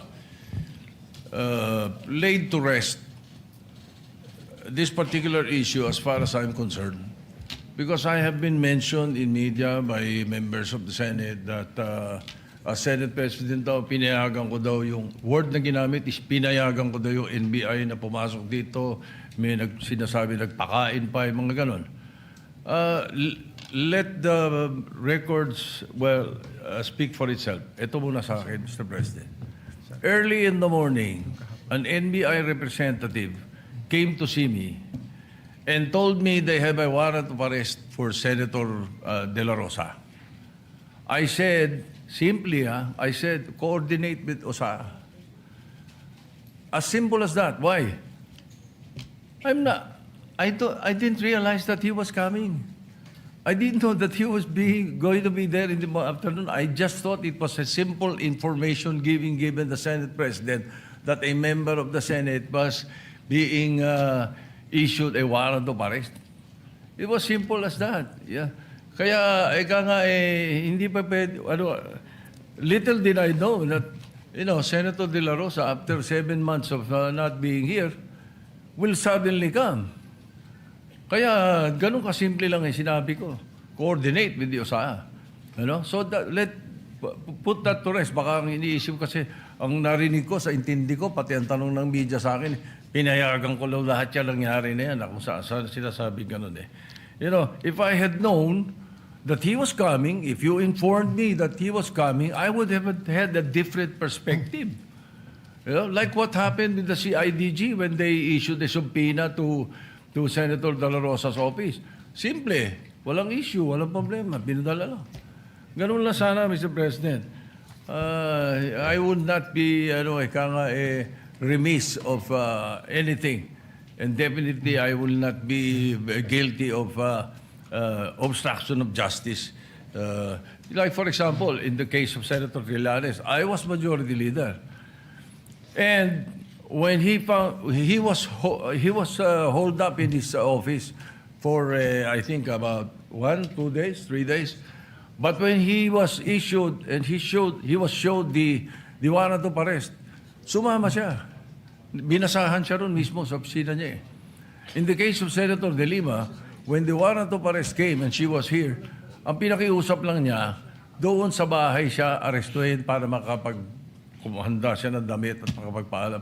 Ganun lang eh. Dito naman sa Senate, alam naman natin yan. Oh, by the way, when I said coordinate with this OSA, they know the rules. Yung pa ang binanggit ko. Exact wording ko yun, Mr. President. For the record, so that we can put this to rest already. Makapagtrabaho na tayo, kasaan na pupunta usapan. Yeah, for clarity, former Senate President, one, I asking for a report, but I remember Senator De Lima stayed in her room for a few days before that. No, so the way that they're saying that surrendered right away is she was allowed to exhaust remedy. Now, as Senator Pia, Senator Lawrence, Senator Aimee, and Mark Villar were in the room with me, it was the NBI director who said, pinayagan kami ni Senator Soto, alam niya nga arestuhin namin. Kami ba iikot sa loob at mapapasok ba namin lahat ng tao? So I corrected him. I said, kung pinayagan man kayo, they're my witnesses. I'm just Senate President. So ang sinabi ko sa kanila, assuming pinayagan kayo ni Senator Soto, hindi naman siguro siya pumayag makipaghabulan kayo, di ba? So yun ang sinabi. And sabi namin, ang sagot nga niya, sir, nakita niyo nung umabot na sa loob ng session hall, hindi na namin hinabol. So sabi ko, that doesn't make it less problematic. That means you have to stop, no? So, Senator Pia, you were there, so please feel free to speak. For full disclosure, I asked him after it was established na nakipaghabulan hanggang dito. So sabi niya, ni NBI Director, sabi ko sa kanila, wag silang papasok sa session hall. Sabi ko, so ang instructions nyo is hanggang lang makapasok, hanggang dun lang sa pinto bago mag-session hall, hahabulin nyo? And then, medyo hindi niya na sinagot yun. So, that's what is the logical conclusion na hanggang tumungtong sa session hall, habulin nyo, gawin nyo, because I asked, what is your objective? Na i-serve yung warrant? Yes. So, may kasamang habulan. And basically, the answer seems to be yes. And he did say yes, but And Major wasn't General no. Samonte said that at 2 p.m., the warrant of arrest was shown to former Senate President in the presence of undersigned, but copies were not allowed to be distributed. But consistent with the Senate President said, earlier this morning, NBI Chief Attorney Dongalo paid a call to the undersigned to coordinate an arrest order. As per agreement, the supposedly arrest should be effected when the warrant of arrest is presented as guidance of the former Senate President Vicente Soto. On or about 2 p.m., the warrant of arrest was shown to the former Senate President, the President undersigned, but copies were not allowed. So in the report kasi po, sir, ni Sergeant at Arms, the arrest was coordinated, not just the arrest warrant. That's why maybe the media, this was submitted during the session. Yes, but I clarified that I do not believe that the actual manner. So there are two issues, no? Was it coordinated, which they're saying that they're disputing that. Secondly, the manner in which they carried out the order. Senator... Mr. President, just to put on record, the parliamentary status is that Senator Padilla made a manifestation and he is about to be interpellated by Senator Marcoleta. And so we thank the gentleman for allowing our colleagues to interject. But before we say something, Mr. President, I just wanted to add to what our colleagues mentioned dahil yung mga osahan natin na nagpapakamatay for the Senate institution, Mr. President, pakita natin sa kanila, Mr. President, that we are all out in defending them. Ako po, Mr. President, nandun mismo ako doon sa Senate clinic nung dinala yung OSAA personnel natin.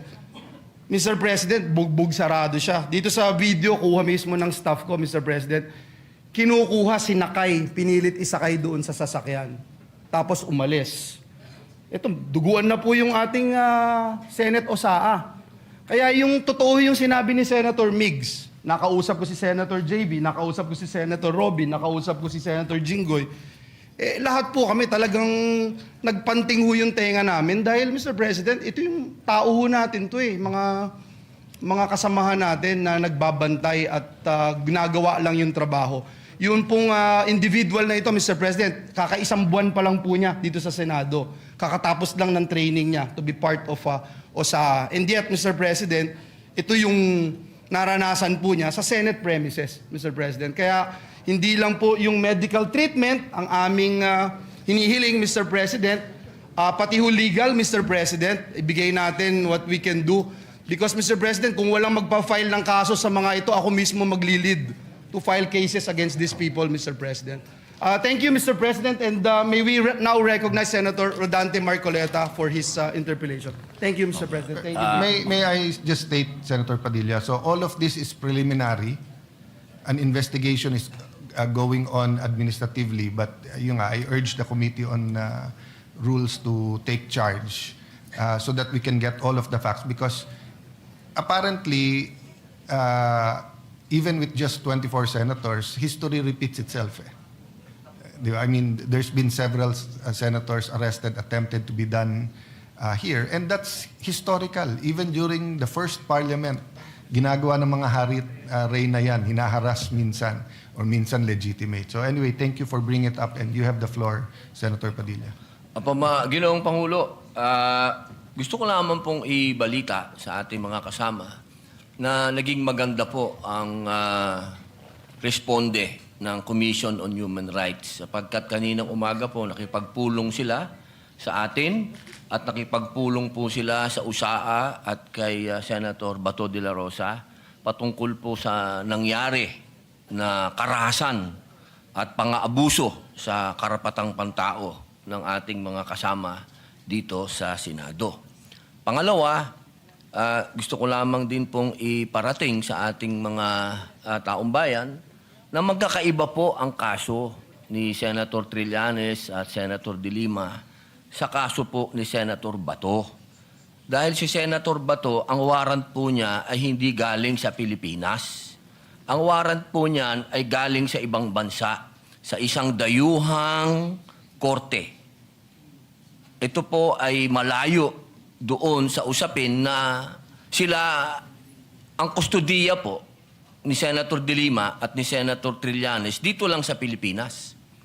Ito pong mangyayari kay Senator Bato ay dadalhin po sa ibang bansa. Medyo yun po pag-isipan nating mabuti. Dapat bang mangyari muli ang nangyari kay dating Pangulong Rodrigo Roa Duterte? Dapat bang mangyari pa yan muli sa isang Pilipino? Yun lamang po, sana alam natin ang pagkakaiba ng warrant galing sa Pilipinas at warrant sa isang korte lang ng ibang bansa. Yun po, maraming salamat po. Point of order, Mr. President. Point of order, Mr. We were going to recognize Senator Marcoleta, but this is a point of order, Yes. so we recognize Yes, Senator Mr. Pangilinan. President, my understanding is this matter was already referred to the Committee on Rules. And any on all such manifestations should have been referred to the Committee on Rules. Senator Pangilinan, Senator Lacson gave several privileged speech, even if the matter was already referred to the committee report. I understand, Mr. As a matter of tradition, I understand, Mr. we allow that. Ginoong Pangulo, nilabas yung warrant of arrest kagabi lang, tapos na tayo dito. Yeah. I Yes, that's why understand. this. Na sinabi po na yung warrant of arrest ay tunay. I understand, Mr. President, and therefore I'm appealing that perhaps this matter should be tackled in the committee rather than in this in plenary, so that we can address other concerns, Mr. President. The appeal, And the for the appeal is record, noted. Paano natin pag-uusapan yung ibang... And for the record, Mr. President, I still have the floor. And for the record, Mr. President, we voted against resolution number 44. So to say that we have this resolution, yes, but there are senators who voted against it. And therefore, it is not necessarily our agreement with the points being raised by the good senator from Camarines Norte. For the record, Senator Padilla did mention a while ago that he doesn't take it against, and he acknowledges that some senators voted against it, and it's on the record. Having said that, the appeal is noted, but I just like to mention that we usually give each other leeway depending on the importance of the matter, and the threat to Senator Bato is live. There's been no official communication that he is free until a Philippine court issues a warrant of arrest. No? So I ask the patience of each member, but acknowledge the statement and the interpretation, the proper interpretation of the rules by Senator Pangilinan. So you May we ask proceed, Senator Marcoleta, Mr. President? Yes, Senator Marcoleta, He's you're been now waiting for recognized. quite a while. Salamat po, Mr. President. Kahapon pa po ako naghihintay. Ang dami na po kasing nagsalita. Sana po kung sino naman yung nauna na nagsabi, pakiunan nyo naman po. Sa akin lang po, nagpo-point of order po tayo, pero tayo rin naman po nagbabiolate ng ating patakaran.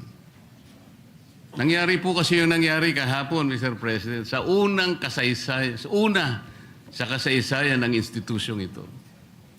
Nakita ko po, Mr. President, kung paano ginawa ng mga NBI yung ating pasukan. Gumawa po sila ng checkpoint. Sa akin pong palagay, magmula po nung panahon ng Philippine Assembly, hanggang ngayon, wala pa pong nangyaring gano'n. Dahil po sa respeto sa tatlong dakilang nagkakahating bahagi ng ating pamahalaan, ang executive, legislative, at saka yung judiciary. Ngayon lamang po nagkaroon ng ganitong insidente kung paano niyurakan ang dangal ng institusyon na tayo pa po ang naririto.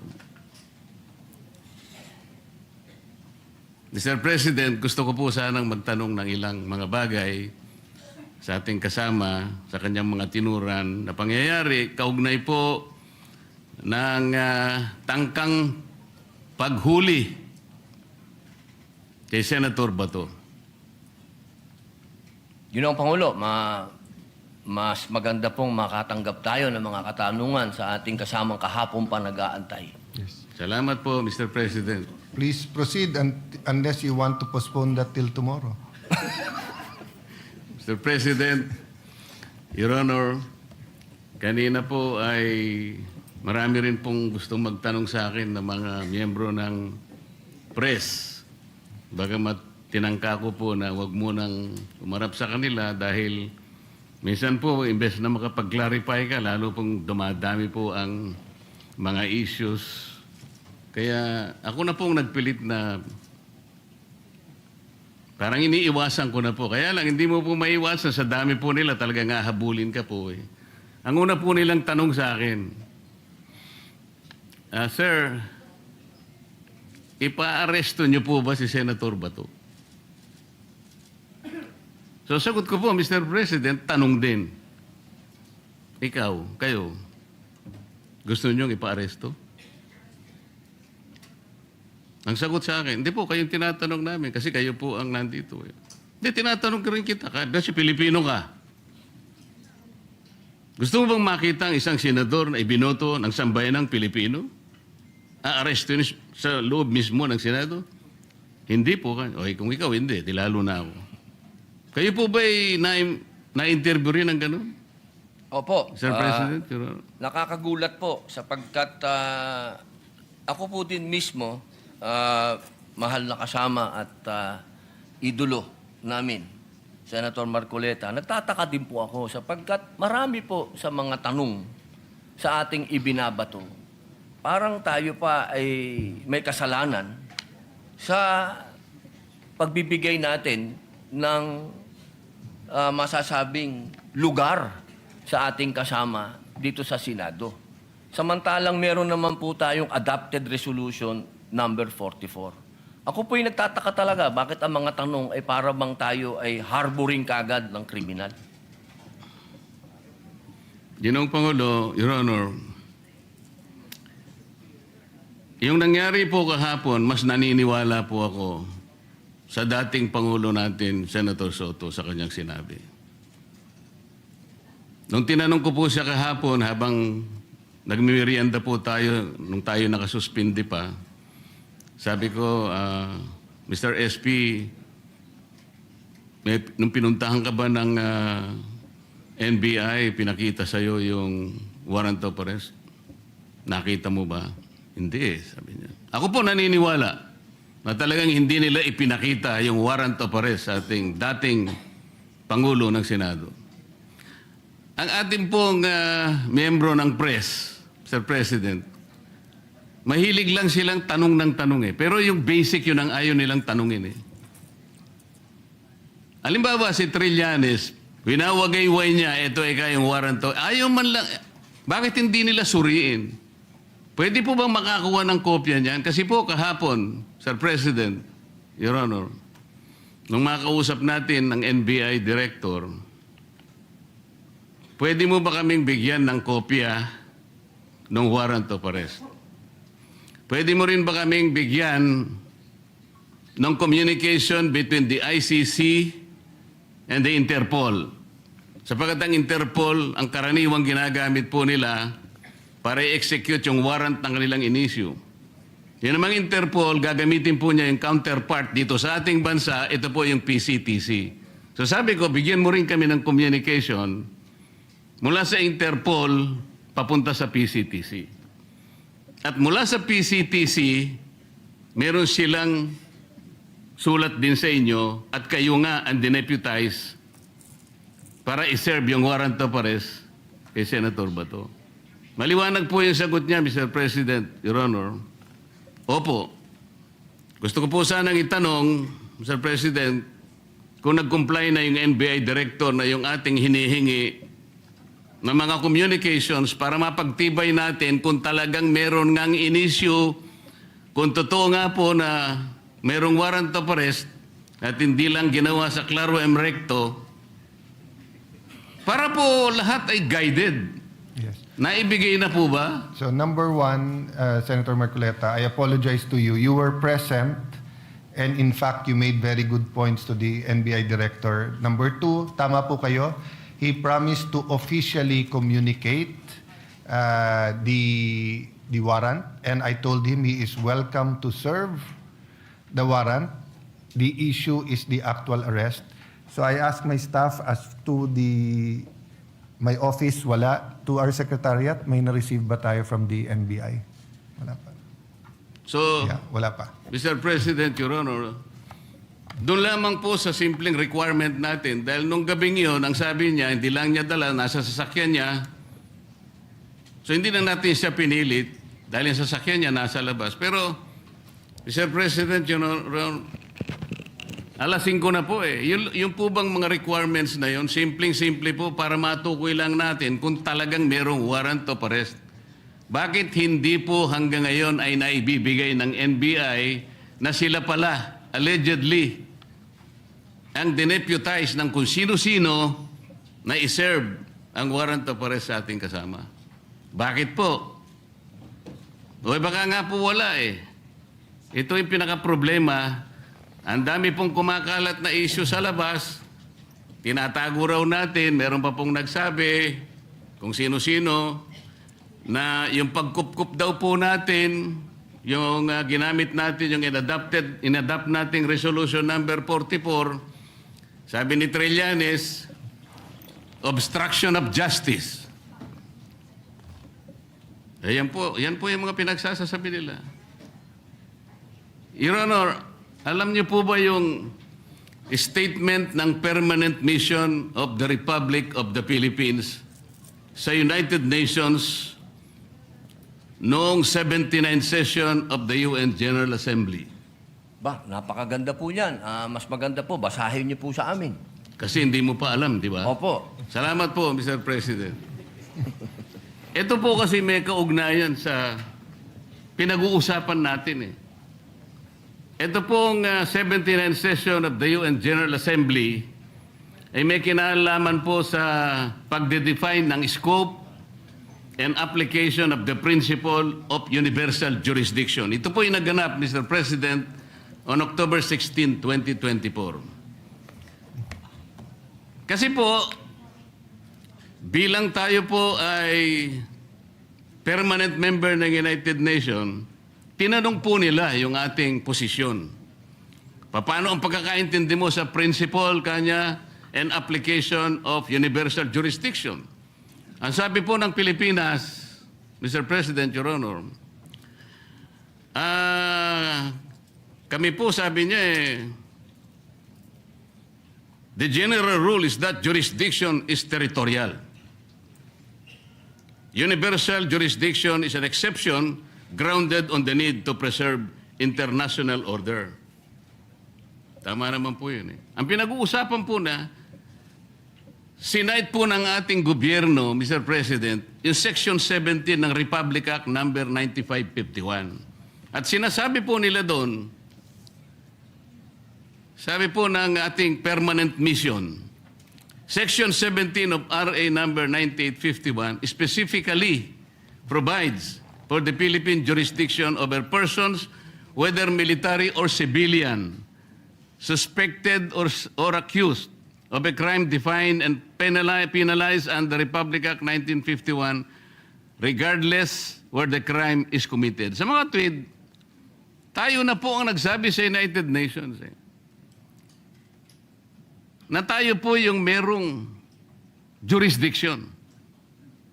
At sinama pa nga po yung article, section 18 na kung saan ang regional trial court po ang merong jurisdiction. Primary and exclusive jurisdiction. Kanina po, Mr. President, Your Honor, binanggit po ninyo, yung warrant of arrest kasi kanya galing sa korteng hindi sa domestic nanggaling.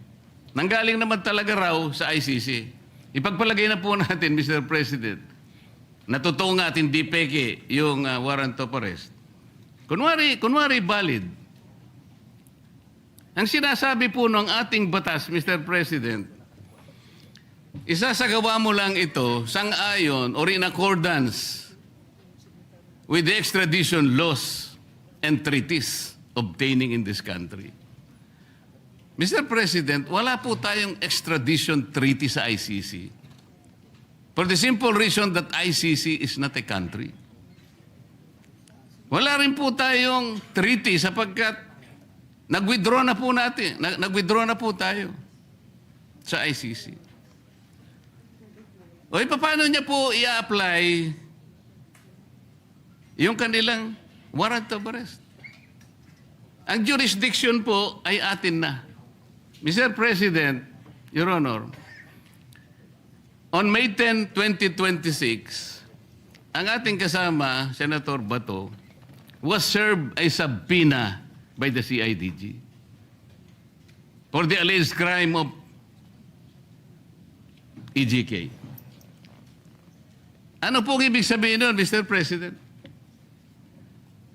Yung pag-serve po ng subpoena, na-operationalize na po, active na po yung kaso kahit nasa investigative and prosecutorial stage pa lang.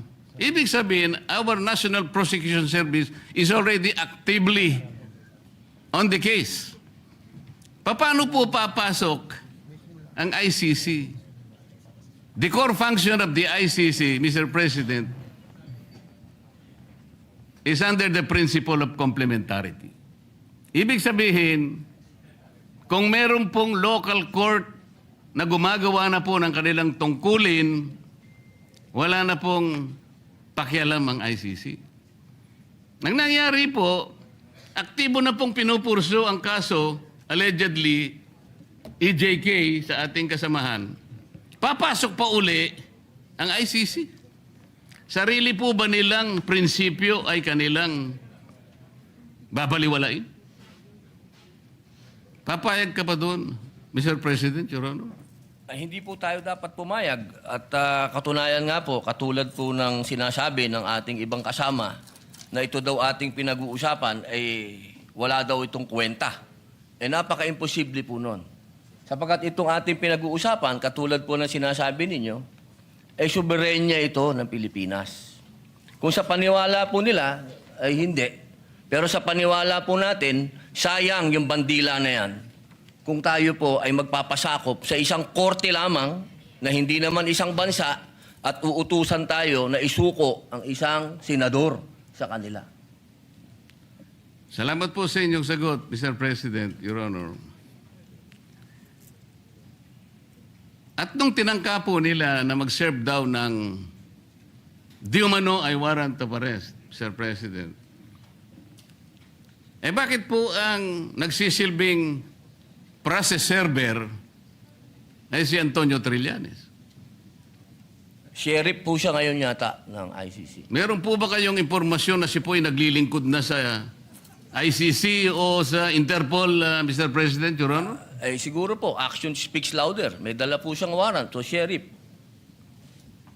Kung totoo na meron siyang dalang warrant. Yun po. Opo, pag napatunayan po na yun ay warrant of arrest, sheriff na po siya. Kailangan pong malaman natin kung siya ay process server, sheriff, o deputized officer ng ICC o ng Interpol. At kailangan tawagin din po natin, Mr. President, ang representasyon ng Philippine Center for Transnational Crimes sapagkat sila po yung counterpart ng Interpol. Pagka po bypass nila yung opisina na yon, maliwanag na maliwanag po, peki po yung warrant of arrest, Mr. President. At peki din po yung nagseserve ng warrant of arrest. Naniniwala po ba kayo? Hanggat hindi po natin nakikita ang kopya na yan, lumalabas po na peki yan. Mr. President, Your Honor, alam niyo po ba yung bilateral immunity agreement sa pagitan ng United States of America at ng ating bansa? Alam ko po yan, nasa Quran po yan. Nasaan po? Nasa Quran po. Ang binabanggit ko po ay ang nasa paragraph 2 ng bilateral immunity agreement. Kaya ko po sinabi nasa Quran dahil ang sabi po sa Quran, kapag yung bagay na hindi mo alam, itanong mo sa nakakaalam. Pakisabi po. Hindi po. Tinatanong ko lang naman po kung alam ninyo kasi kung alam na ninyo, hindi na po ako magtatanong. Hindi po, kaya ipaalam nyo na po sa amin. Ayan. Mr. President, ito pong sinasabi kong ito, may kinalaman na naman po kasi. Malaking kinalaman sa ating pinag-uusapan ngayon. Dito po kasi sa paragraph 2 nitong bilateral immunity agreement na ito, na ginawa noong May 13, 2003, minsan po itawagin ito na non-surrender agreement. Sinasabi po rito na ang isang citizen ng isang partido, ibig sabihin ng Amerika, na nandito sa ating bansa, ay hindi mo pwedeng isurrender o i-transfer by means sa isang international tribunal for any purpose unless such tribunal has been established by the United Nations Security Council. Ano po ang ibig sabihin nun, Mr. President, Your Honor? Yung ICC po kasi, hindi po established international tribunal ng UN Security Council. Kaya nga po, kung mapapansin nyo, Mr. President, Your Honor, ang Amerika at saka ang Russia, hindi partido ng ICC. Wala silang, ayaw nila yan. Kinamumuhian nila yan. Dito po sa agreement na ito, tayo po, ang bansa natin, may katungkulan na hindi niya isusurrender ang isang Amerikano. Militar man yan, civilian, o nang walang consent yung Amerika. Ano po yung ironical implication nito, Mr. President? Tayo po pumayag sa pagitan ng kasunduang ito na ipagmamalasakit natin ang isang Amerikano na nandito sa ating bansa, hindi siya pwedeng i-transfer o surrender sa ICC sapagkat yan ay hindi recognized ng UN Security Council. Pero tayo, senador, Pilipino, meron siyang mandato sa ating mga mamamayan. Hindi ba kabalintunaan ito, Mr. President, Your Honor? Opo, tama po kayo. Yan po ay ibinoto po yan ng taong bayan. Katulad po ni Senator Bato, 20 million po ang bumoto dyan.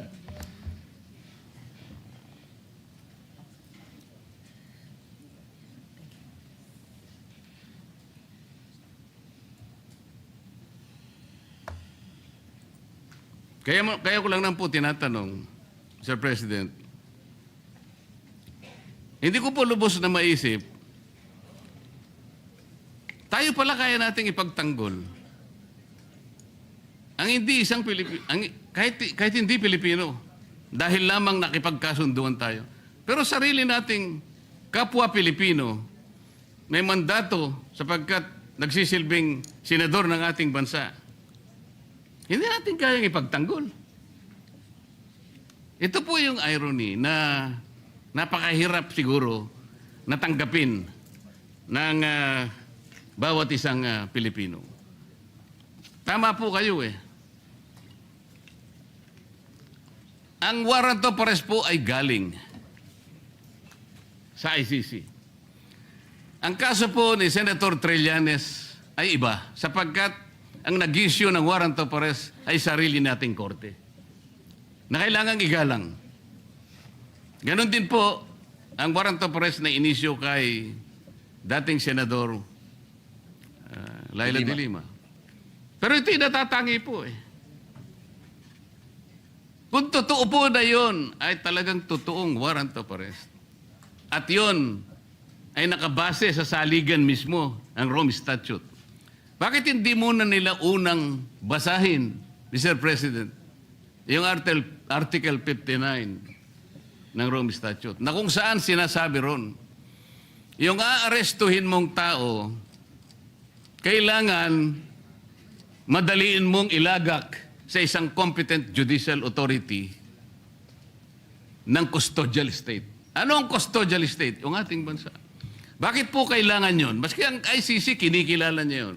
Dahil meron pong mga prosesong dapat na mapagtibay. Una, kailangan malaman natin kung yung warrant of arrest applicable doon sa tao na yun. Dito lang, sa pinag-uusapan natin, hindi applicable kay Senator Bato. So meron siyang recourse para questionin yung warrant of arrest.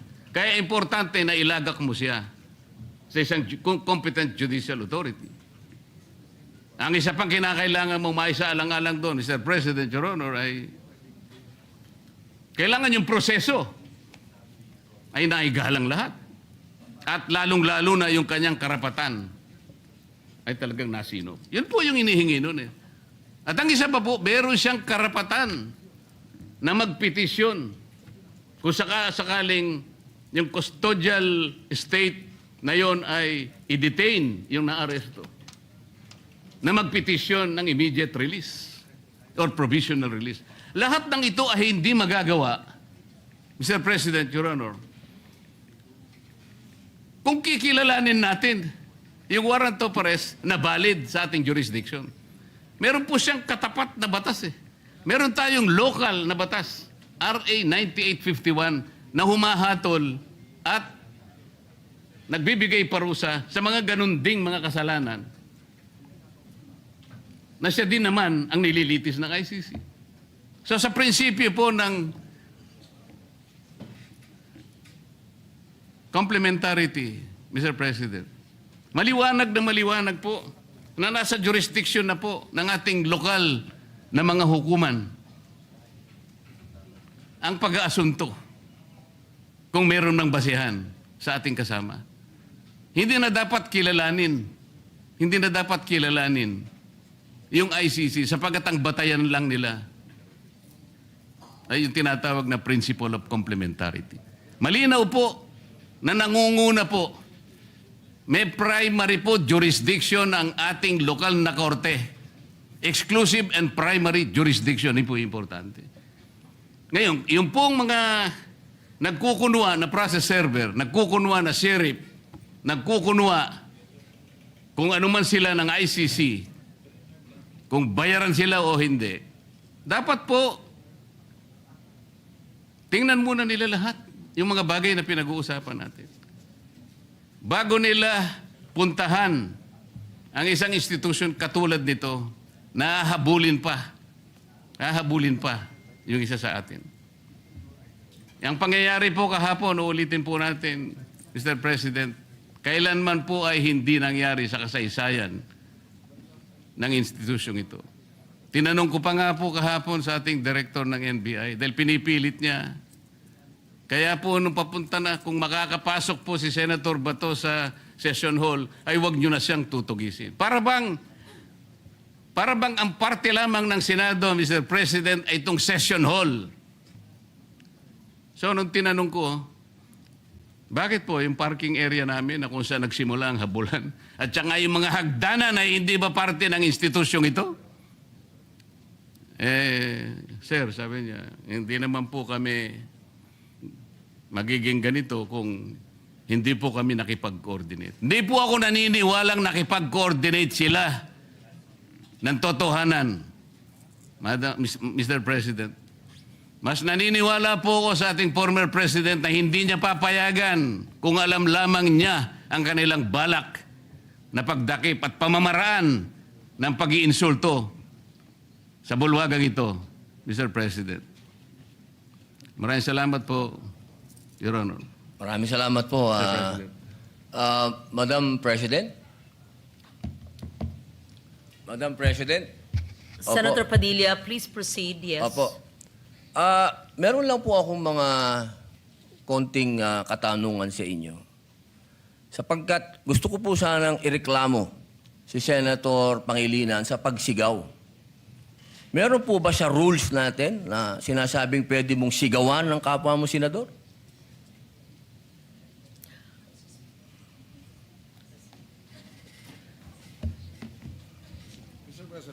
Narinig ko yung malakas na boses ni Senator Kiko Pangilinan. Alam ko na si Senator Pangilinan ay dating galing sa broadcasting, baka nag-modulate. Maari po ba tayo ay mag-suspend muna para pag-usapan yung malakas na boses at wari pagsigaw ni Senator Pangilinan? Excuse me, nasa akin po yung floor. Senator Padilla has excuse the me. floor. The chair is answering the question of Senator Padilla. Session is suspended.